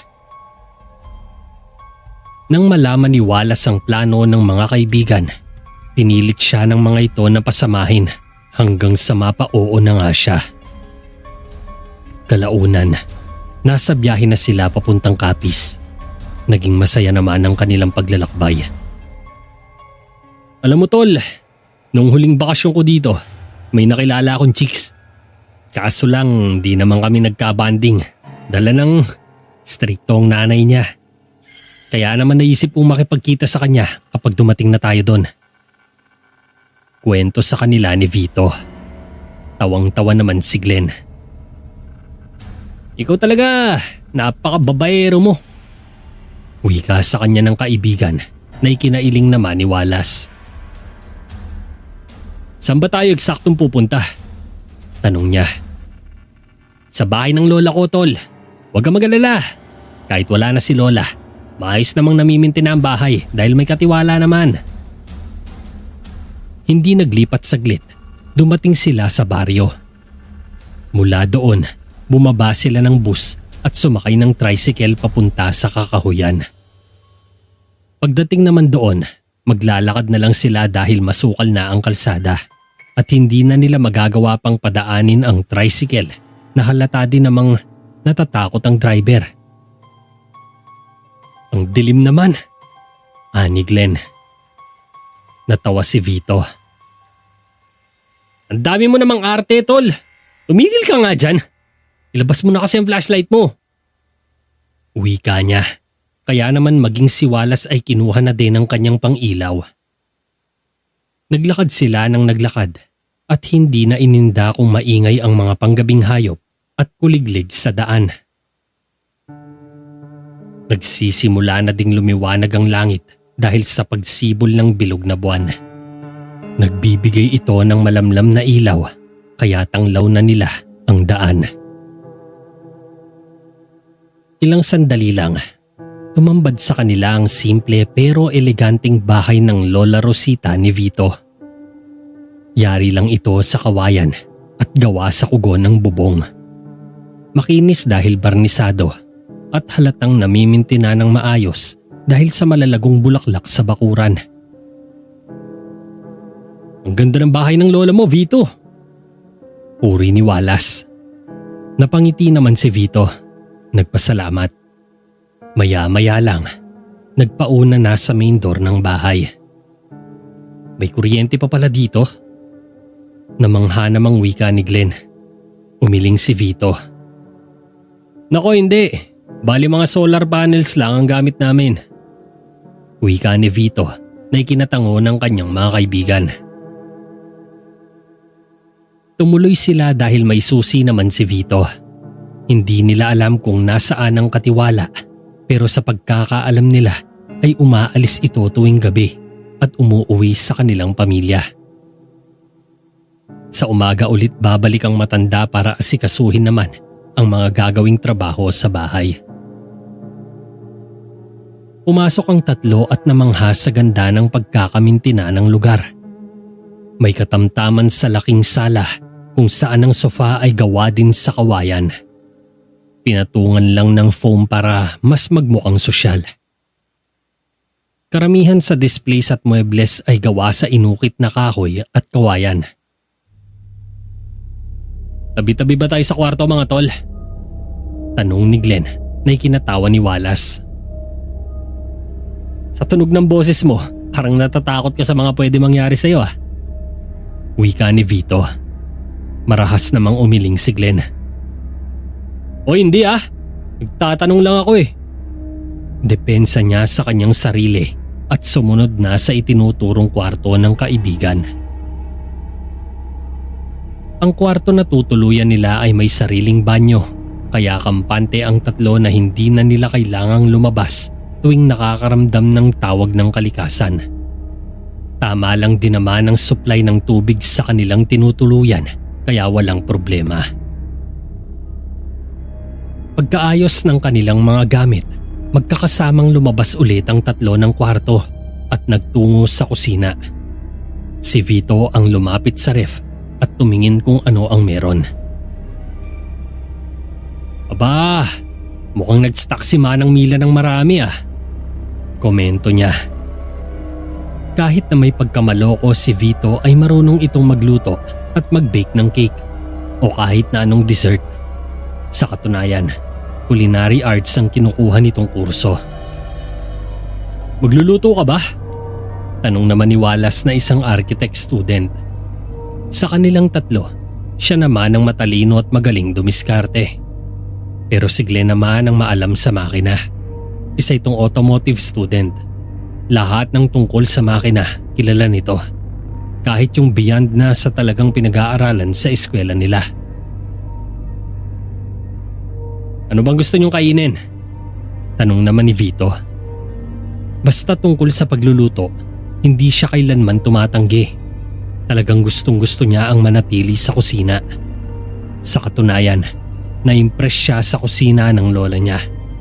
Para bang disenyo na lang ng mismong bahay ang paggamit ng materialis na kawayan, pero sa loob ng bahay puro makabago ang kagamitan. Kumpleto pa sa gamit. "Pwede kayang karning tao na lang?" Mahinang bulong ni Glenn na ikinailing ni Vito. "Walang iya ka talaga tol. Doon nga kayo sa sala. Ayokong ginugulo habang nagluluto." Wika ni Vito at pinagtabuyan sila. Pumunta sila sa sala at sinubukang manood ng telebisyon, pero wala namang nakikita sa screen. "Walang signal dito tol. Tinry ko na din mag-open ng phone pero wala naman akong nasagap na signal." Wika ni Wallace at tumayo. Nagpasya siyang dumungaw sa bintana. Madilim sa kakahuyan, pero maliwanag sa may bakuran. May mga solar-operated lights naman kasi sa bandang gate. Ang ginagamit na ilaw ay yung sensor, kaya kanina nung pumasok sila ay lumiwanag, pero nang makalagpas sila sa ilaw ay namatay naman ito. Tahimik at alam ni Wallace na malayo sila sa kabayanan. Pero hindi maintindihan ng binata kung bakit kinakabahan siya. Mas lalo siyang nasindak sa takot nang makita niyang Lumiwanag ang sensor light sa labas kahit wala namang dumaraan. Kinilabutan siya at napakurap. Hindi man lang niya magawang lumingon kay Glenn para kunin ang atensyon ng kaibigan dahil inunahan siya ng matinding takot. Isang tapik ang nagpatigil sa kanya sa pagtitig sa bintana. "Tol, ano? May problema ka ba?" Tanong bigla ni Glenn kaya napalingon si Wallace. Hinihingal na para bang binabangungot ng gising. "Tol, may nakita ako." Aniya sabay turo sa bintana. Napatingin doon si Glenn sabay kunot ng noo. "Ano nakita mo dyan?" Nagpatay sindi ang ilaw sa labas. Baka may dumaang multo o kung ano." Dito na humagalpak ng tawa si Glenn. "Gutom lang yan, tol. Hindi ka na nga sa kusina at baka kailangan ni Vito tulong natin." Wika nito at iniwan na siya sa sala. Gusto mang magsumbong ni Wallace kay Vito, malamang hindi rin nito maniniwala sa kanya. Kaya mas mabuti pang manahimik na lamang siya. Pasado 11:00 na nang magpasya silang mahiga para matulog. Isa lang ang kama nila sa kwarto pero may kalakihan at kasya silang 3. Si Vito sa may dingding, si Glenn sa gitna at si Wallace sa kabilang gilid. Pinili niya doon para kapag naiihi siya ay malapit lang ang pagbangon. Pero ngayon parang gusto niyang magsisi, lalo na at ang sasarap pa naman ng tulog ng dalawa. Si Wallace kasi nagpapabiling-biling lang sa higaan at hirap dalawin ng antok. Para siyang namamahay. Kaya naman inis na bumalikwas siya ng bangon at kinusot ang kanyang buhok. Mahihiga na sana siya ulit, kaso lang may napansin siyang gumalaw sa labas kaya akala niya kung sino lang yon. Pero nang muli niyang titigan ay wala naman siyang nakita. Nilingon niya ang pinto na sa pagkakaalam niya ay nakalapat lang kanina. Kaagad niyang nilapitan at nilak. Tapos lumipat naman siya sa ulunan ng kama kung nasaan ang bintanang maayos ang pagkakasara. Napakunot ang noo ni Wallace nang may mahagip na anino ang kanyang tingin. Pagkatapos may nakita siyang baboy na palakad-lakad sa paligid. Nagtaka si Wallace. "Wala naman akong nakitang baboy nila kanina. Bakit napunta yun doon? Kaninong baboy yun?" Hindi maintindihan ni Wallace kung bakit siya kinakabahan. Para bang hindi baboy ang hayop na yon na pinagmamasdan niya.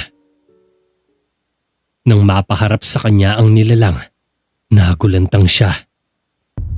Kay pupula ng mga mata nito, matataas sa karaniwan ang balahibo at may matutulis na pangil. Hindi naman niya masabing baboy ramo ito dahil may kulay puti itong balahibo. Sumisigok-sigok ito at para bang gustong butasin ang kanilang dingding sa lakas ng pagkakalmot nito. Nilingon niya ang dalawang kaibigan. Ang ingay-ingay na ng paligid pero hindi pa rin nagigising ang mga to. Sinubukan niyang gisingin si Vito. Gumalaw lang ito pero hindi bumangon. Sa halip, tinalikuran siya nito. Sumunod naman niyang niyugyug si Glenn. Ito ang bahagyang dumilat. "Tol, ano ba nangyayari sa'yo?" Tanong sa kanya ni Glenn. Nanginginig na sinabi niyang may baliw na baboy sa labas ng bahay. Umagalpak ng tawa si Glenn tsaka sinabing baka nakahit-hit siya. Dahil sa inis, binatukan niya ang kaibigan. "Aray! Ba't ka ba nang babatok, tol? Hindi ka kasi naniniwala sa akin eh. Totoong sinasabi ko." Giit niya pero tinalikuran lang siya ulit ni Glenn. Desperadong nasabunutan niya ang kanyang ulo at kaagad na tinungo ang kusina. Hindi niya alam kung anong klaseng nilalang ang nakikita niya pero dahil alam niyang mukhang isa itong masamang elemento, ay kailangan niyang sabuyan iyon ng asin. Kaagad naman siyang nakahanap nun sa kusina. Nakalagay sa isang garapon ng Ovaltine. Niyakap niya ang lalagyan at bumalik sa kwarto. Bago pa man siya tuluyang makapasok ay napaatras siyang muli tsaka sumilip. Hindi siya namamalikmata. Kitang-kita niya ang paglapit ng isang hugis taong nilalang na palakad-lakad sa loob ng kanilang kwarto. Hindi ito napapansin ni Glenn at Vito dahil malalim ang tulog ng dalawa. Gayunpaman, kailangang gumawa ng paraan ni Wallace na maitaboy ang nilalang at baka kung ano ang gawin nito sa mga kaibigan niya. Kaagad niyang binuksan ang garapon at dumakot ng asin. Mabilisan niyang sinaboy ito sa nilalang na kanina papatingin-tingin sa kanya. Kaya naman gayon na lang ang pag-atungal nito nang makita siya. Umangil ang nilalang at sinubukang sumugod sa kanya pero muli niya itong sinabuyan. Kaya naman nanginig ang aswang at kaagad na sumugod sa kanya.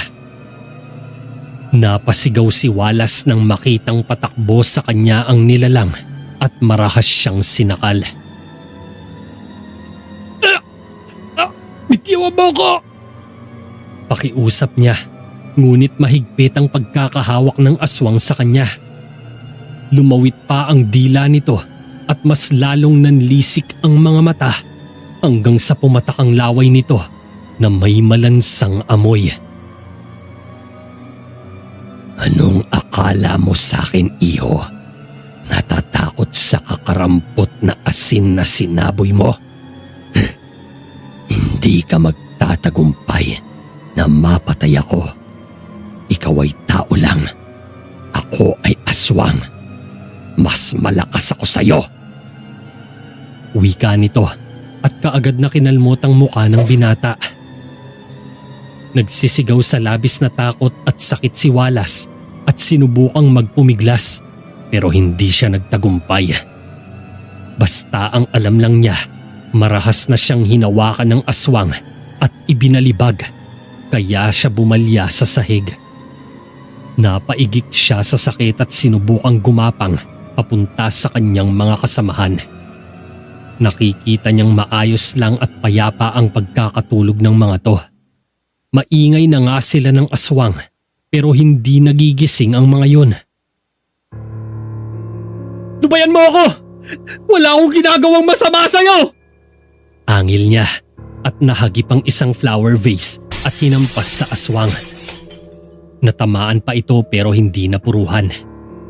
Kaagad na umatras ang aswang at humalakhak tsaka gumapang sa sahig. Nasindak pang lalo si Wallace. Hindi niya akalaing makakakita ng ganitong klaseng nilalang na masahol pa sa halimaw. Nang makahanap siya ng pagkakataon, kaagad niyang nilundagan ng kanyang mga kaibigan.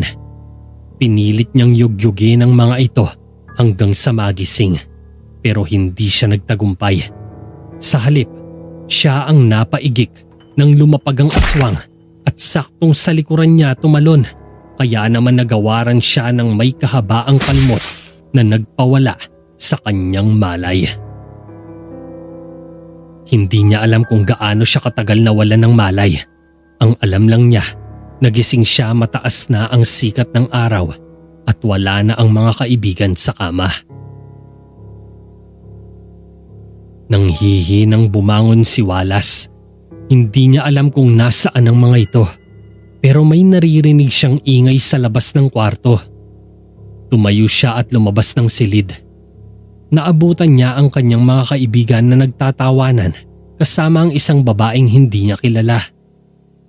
Nagbibiruan ng tatlo hanggang sa dumating si Manang Mila at inilapag sa mesa ang platong may lamang masasarap na pagkain. Una siyang napansin ni Vito. "Oh, tol! Ang aga mo nagising ah. Anong panaginip mo?" Nakangising wika sa kanya ni Vito. Bumuntong hininga si Wallace at inaalala ang mga nangyari sa kanya kagabi. Bigla siyang namutla nang maalala ang mga nangyaring engkwentro sa pagitan niya at ng aswang. Nanlamig si Wallace at kaagad na bumalik sa kwarto. Natatandaan niya, may pinukpok siya ng vase kagabi at sigurado siyang nabasag yon. Pero bakit para yatang wala siyang napansing kalat sa kwarto pagbangon niya kanina? May nangyari kagabi pero hindi man lang kayo nagising kahit anong yugyug ko sa inyo. Ano ba nangyari at hindi niyo man lang ako tinulungan? Wika niya na labis na ipinagtaka ng dalawa. Maging ang magandang babaeng kausap ng mga ito ay napahinto sa pagtawag at napalingon sa kanya. Wallace, nananaginip ka ba, tol? Ano ba nangyayari sa'yo? Takang tanong sa kanya ni Vito. Sinulya pa nito ang sinilbing bacon ni Manang Mila at kumuha nun tsaka inilagay sa pinggan niya. Hindi! Bakit naman ako mananaginip? Sigurado ko, may nakasagupa akong aswang kagabi.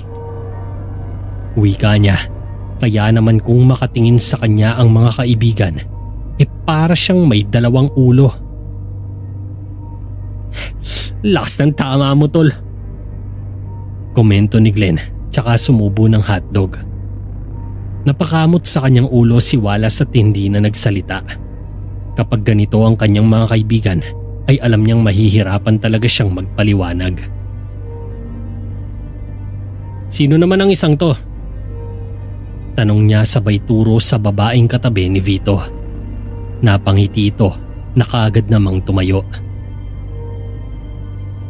Ako si Veronica, ang anak ni Manang Mila, ang katiwala ng bahay na to at girlfriend ni Vito. Masiglang wika nito na ikinatango lamang ni Wallace. Maganda naman ang babae at mukhang mabait. Kaso lang, hindi niya maintindihan kung bakit parang masama ang kutob niya sa babaeng ito. Para bang may binabalak na masama at mabigat ang loob ni Wallace sa kanya. Pero bilang respeto sa kaibigan, hindi na niya ito'y sinatinig pa. Sigurado siyang mamasamain nito ang kahit na anong ikokomento niya tungkol sa kasintahan nito. Kinagabihan, asikaso pa din ni Veronica ang kasintahan na si Vito. Sa totoo lang, naaalibadbaran si Wallace pero wala naman siyang karapatang umangal. Hinayaan na lamang niya ang magkasintahan at pati si Glenn ay nakikisali pa sa mga to. Mauna na ako sa kwarto. Ayokong may makasalamuhang aswang. Paalam niya. Hindi nagustuhan ni Vito ang sinabi niya pero sinamaan siya ng tingin. Narinig din siya ni Veronica pero sa halip na magalit ay natawa pa ang dalaga sa ginawa niya. Inismiran siya ni Vito at hinayaan na siyang manatili sa kanilang silid. Wala na si Manang Mila. Umuwi na ito matapos bilinan ng anak na si Veronica na pagsilbihan ng anak ng kanilang amo na siyempre walang iba kundi si Vito. Pagkapasok sa silid, muling dumiretso si Wallace sa bintana. May napansin siyang ingay mula doon kaya naisip niyang sumilip. Nang makita ang itsura ng labas ng bahay, napahinga siya ng maluwag. Aso lang pala. Pero ano ang kinakain nito? Dahil natakot, biglang lumayo sa bintana si Wallace. Sigurado siya, hindi normal na bagay ang kinakain nito. Para kasing may bituka at may dugo. Hindi kaagad nakatulog si Wallace. Naghanap pa siya ng itim na kumot para takpan ang bintana. Hindi niya kayang pansinin ang nilalang na nasa labas at may nilalantakan. Ayaw niya din naman itong pakialaman basta ba hindi ito nakikialam sa kanya. Kaysa naman magkagulo pa at matakot lang siya. Nahiga si Wallace sa kama bandang 11:00. Papapikit na sana ang kanyang mga mata nang magulantang sa mga sitsit na narinig niya mula sa labas. Psst! Wallace! Pakibuksan ang bintana! Paanas na wika ni Veronica na hindi alam ng binata kung bakit wala na ang itim na kumot. Nahawi ba ito o Talagang may kakayahan lang si Veronica na gawin ang mga bagay na sadyang mahiwaga. Kakaiba pa ang ngising iginawad nito sa kanya. Nakakangilo at para bang may masamang binabalak. Hindi naman masabi ni Wallace na mukha itong nakahit-hit, pero may mas nakakatakot pa itong aura na hindi niya akalaing taglay ng babae ngayon. Dahil nga nawiwirduhan siya sa babae, kaagad siyang lumabas ng bahay at tumabi sa mga kaibigan na nanonood ng palabas sa laptop ni Vito. Wala na doon si Veronica pero naitanong pa din niya ang dalaga kay Vito. "Nasaan ang kasintahan mo?" tanong niya. Nagtatakang nilingon siya ni Vito. "Umuwi na, bakit?" Nabaghan si Wallace. Yun nga yata ang nakasilip sa kanya sa kwarto na pinipilit siyang pabuksan ng bintana. Mas lalo siyang nabaghan. Ano bang meron sa babaeng yun at parang may saltik sa utak? Napalunok si Wallace. "Tol, huwag ka sana magagalit ha. Pero yung anak ni Manang Mila, may kakaiba sa kanya." Aniya na mas lalong ikinakunot ng noo ni Vito. "Alam mo, hindi kita maintindihan eh. Kagabi ka pa weirdo ah. Ano ba nangyayari sa'yo?" Nito, kaya napabunghalit na si Wallace sa pagsasalita. Yung girlfriend mo, malakas ang duda ko na aswang siya." Wika ni Wallace na ikinasama ni Vito ng tingin. Uminit ang ulo niya at marahas na tinulak si Wallace. "Ano ba problema mo, Wallace? Tigil-tigilan mo ako dyan sa kahibangan mo ha! Baka masaktan kita!" Angil ng binata, tsaka siya tinalikuran. Umalis ito at nagpunta sa labas. Naiwan naman si Glenn na pinagsasabihan si Wallace na itigil na ang pagsasabi niya ng mga kwentong hindi naman totoo. Pagkalabas ni Vito, bahagya siyang nakaramdam ng kaginhawaan nang makalanghap siya ng sariwang hangin. Sa di kalayuan, natanaw niya si Veronica, nakatayo sa dilim. "Babe, akala ko ba uuwi ka na?" Malambing niyang wika sa dalaga nang makalapit. Ngumiti si Veron at hinaplos ang kanyang muka. "Oo sana, kaso lang nagbago na ang isip ko eh." Ngumiti si Vito. "Pagpasensyaan mo na ang kaibigan ko ah. Hindi alam ni Wallace sa mga pinagsasasabi niya." Hinging pa umanhin ni Vito sa kanyang kasintahan. Ngumisi lang si Veronica. "Ayos lang Vito. Totoo din naman ang sinabi sa inyo ng kaibigan mo eh.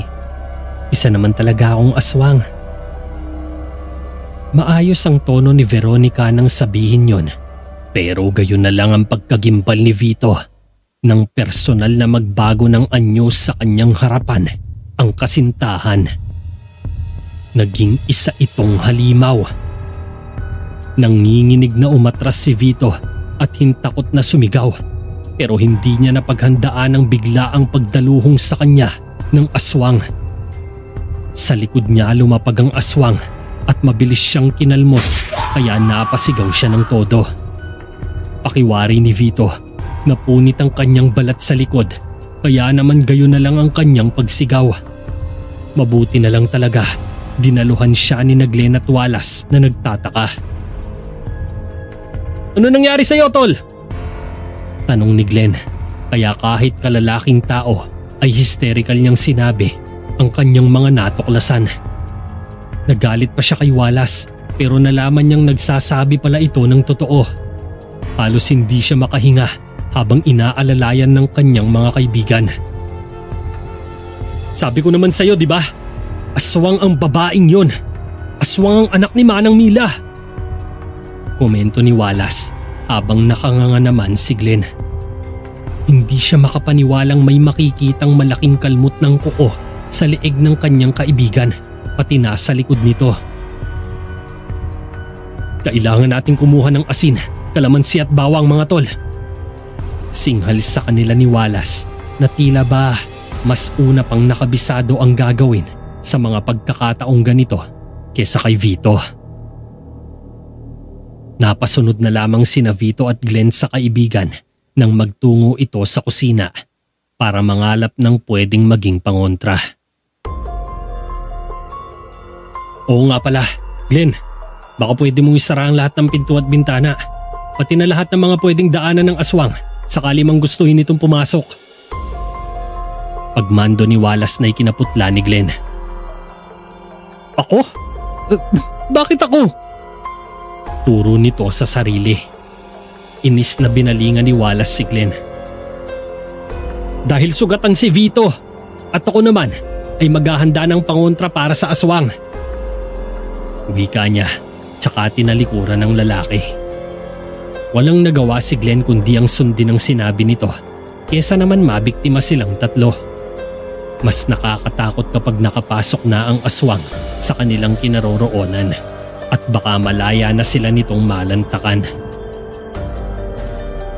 Una siyang nagtungo sa main door para ilak ito. Maayos lang naman dahil wala siyang nakikita o naririnig. Kaso lang, nang babalik na sana siya sa kusina, nanginig binata at pinanindigan ng kanyang mga balahibo nang mapagtantong malaki ang pagkakabukas ng bintana kaya tinakbo niya ito para isara. Kaso lang, bumulaga ang aswang doon at nakangising nagpakita sa kanya. Bakit ayaw mong buksan ang pinto? Angil nito, sabay hawak sa kanyang braso, kaya naman napasigaw na ng todo si Glenn. Naalarma ang dalawa niyang kaibigan na kaagad naman siyang dinaluhan. Halos hindi humihinga si Wallace nang makipagtitigan sila sa aswang. Mapupula ang mga mata nito, humpak ang pisngi at may maiitim na gilagid. Magulo ang kanyang buhok at may mahabang dila na nakalawit at animo naghahanap ng mapagpupuluputan. Lubayan mo ako! Layuan mo ako! Nagwawalang sigaw ni Glenn dahil hindi siya kaagad nabitawan ng aswang. Hindi naman makapaniwala si Vito na ang aswang nakaharap nila ay si Veronica. Nanlumo siya nang mapagtantong nagpaloko siya sa babae at muntika na siyang mabiktima ng mga pamatay nitong ngiti. Mabuti na lang at hindi na nakapasok pa ang aswang. Kinuha ni Wallace ang asin at sinabuyan ng aswang tsaka inabot ang walis tingting at hinayaan itong mag-ingay. Nagwala ang aswang nang marinig ang ingay mula sa walis at napaatras palayo mula sa bintana. Narinig nilang umalis ang aswang at lumibot sa may pinto. Napatalon sila sa gulat at halos magyakapan na nang mapansing habang tumatagal ay mas lalong nagiging bayolente ang aswang mula sa labas. Binabalya na naman ito ang pinto. Si Wallace naman, kahit natatakot, ay inubos niya talaga ang lahat ng asin at bawang sa kakasaboy. Wag lang lumapit ang aswang. Wala siyang pakialam kung ayaw nito sa amoy ng bawang o talagang tinatakot lang sila nito. Kaya naman nang sumapit ang 4:00 ng madaling araw at dahan-dahang natatahimik na ang nilalang sa labas, nawala din ang takot ng magkakaibigan. Pero hindi na sila nagpakampante pa, ni hindi na sila nakaramdam ng antok sa takot na baka balikan sila ni Veronica. Nang araw ding yon, nagdesisyon silang bumalik ng Maynila. Hindi nila kayang manatili sa bahay ng lola ni Vito na kahit alam naman nilang wala pang nangyayari sa kanila ay malabo talagang hindi sila balikan ng aswang. Ibinalita ni Vito sa kanyang mga magulang ang naging karanasan nila at labis itong nagtaka kung paanong naging aswang ang anak ng katiwala ng lola niya. Gayong nakilala naman nila si Veronica at mabait naman itong bata. Sa isip-isip ni Wallace, mahiwaga talaga ang bayang kanilang napuntahan. Marahil, hindi rin talaga sila balak na saktan at patayin ng dalaga, kundi plano lang nahawaan para dumami ang natatanging lahi sa kanilang angkan.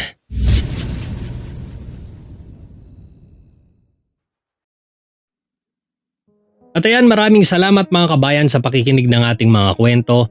Anong opinion ninyo sa inyong mga kwentong napakinggan? Nagustuhan nyo ba? I-comment nyo na yan sa ibaba ang inyong mga saloobin at kung may mga nice kayo pa shoutout. Ayan, so kita-kits tayo sa ating next story. Kung bago ka lang dito sa channel na to, huwag kalimutang i-click ang subscribe button at ang notification bell para palagi kang updated sa ating mga stories. And of course, pakilike mo na rin ang video na to and pakishare mo na rin sa iba kung okay lang sa iyo. Ayan. So, alam na this, kita-kits tayo sa next story mga kabayan. Ako si Vong Caballero, ang boses sa likod ng Vong Caballero, Tagalog Horror Fantasy Stories at V Caballero Horror Stories. Maraming salamat mga kabayan. God bless everyone.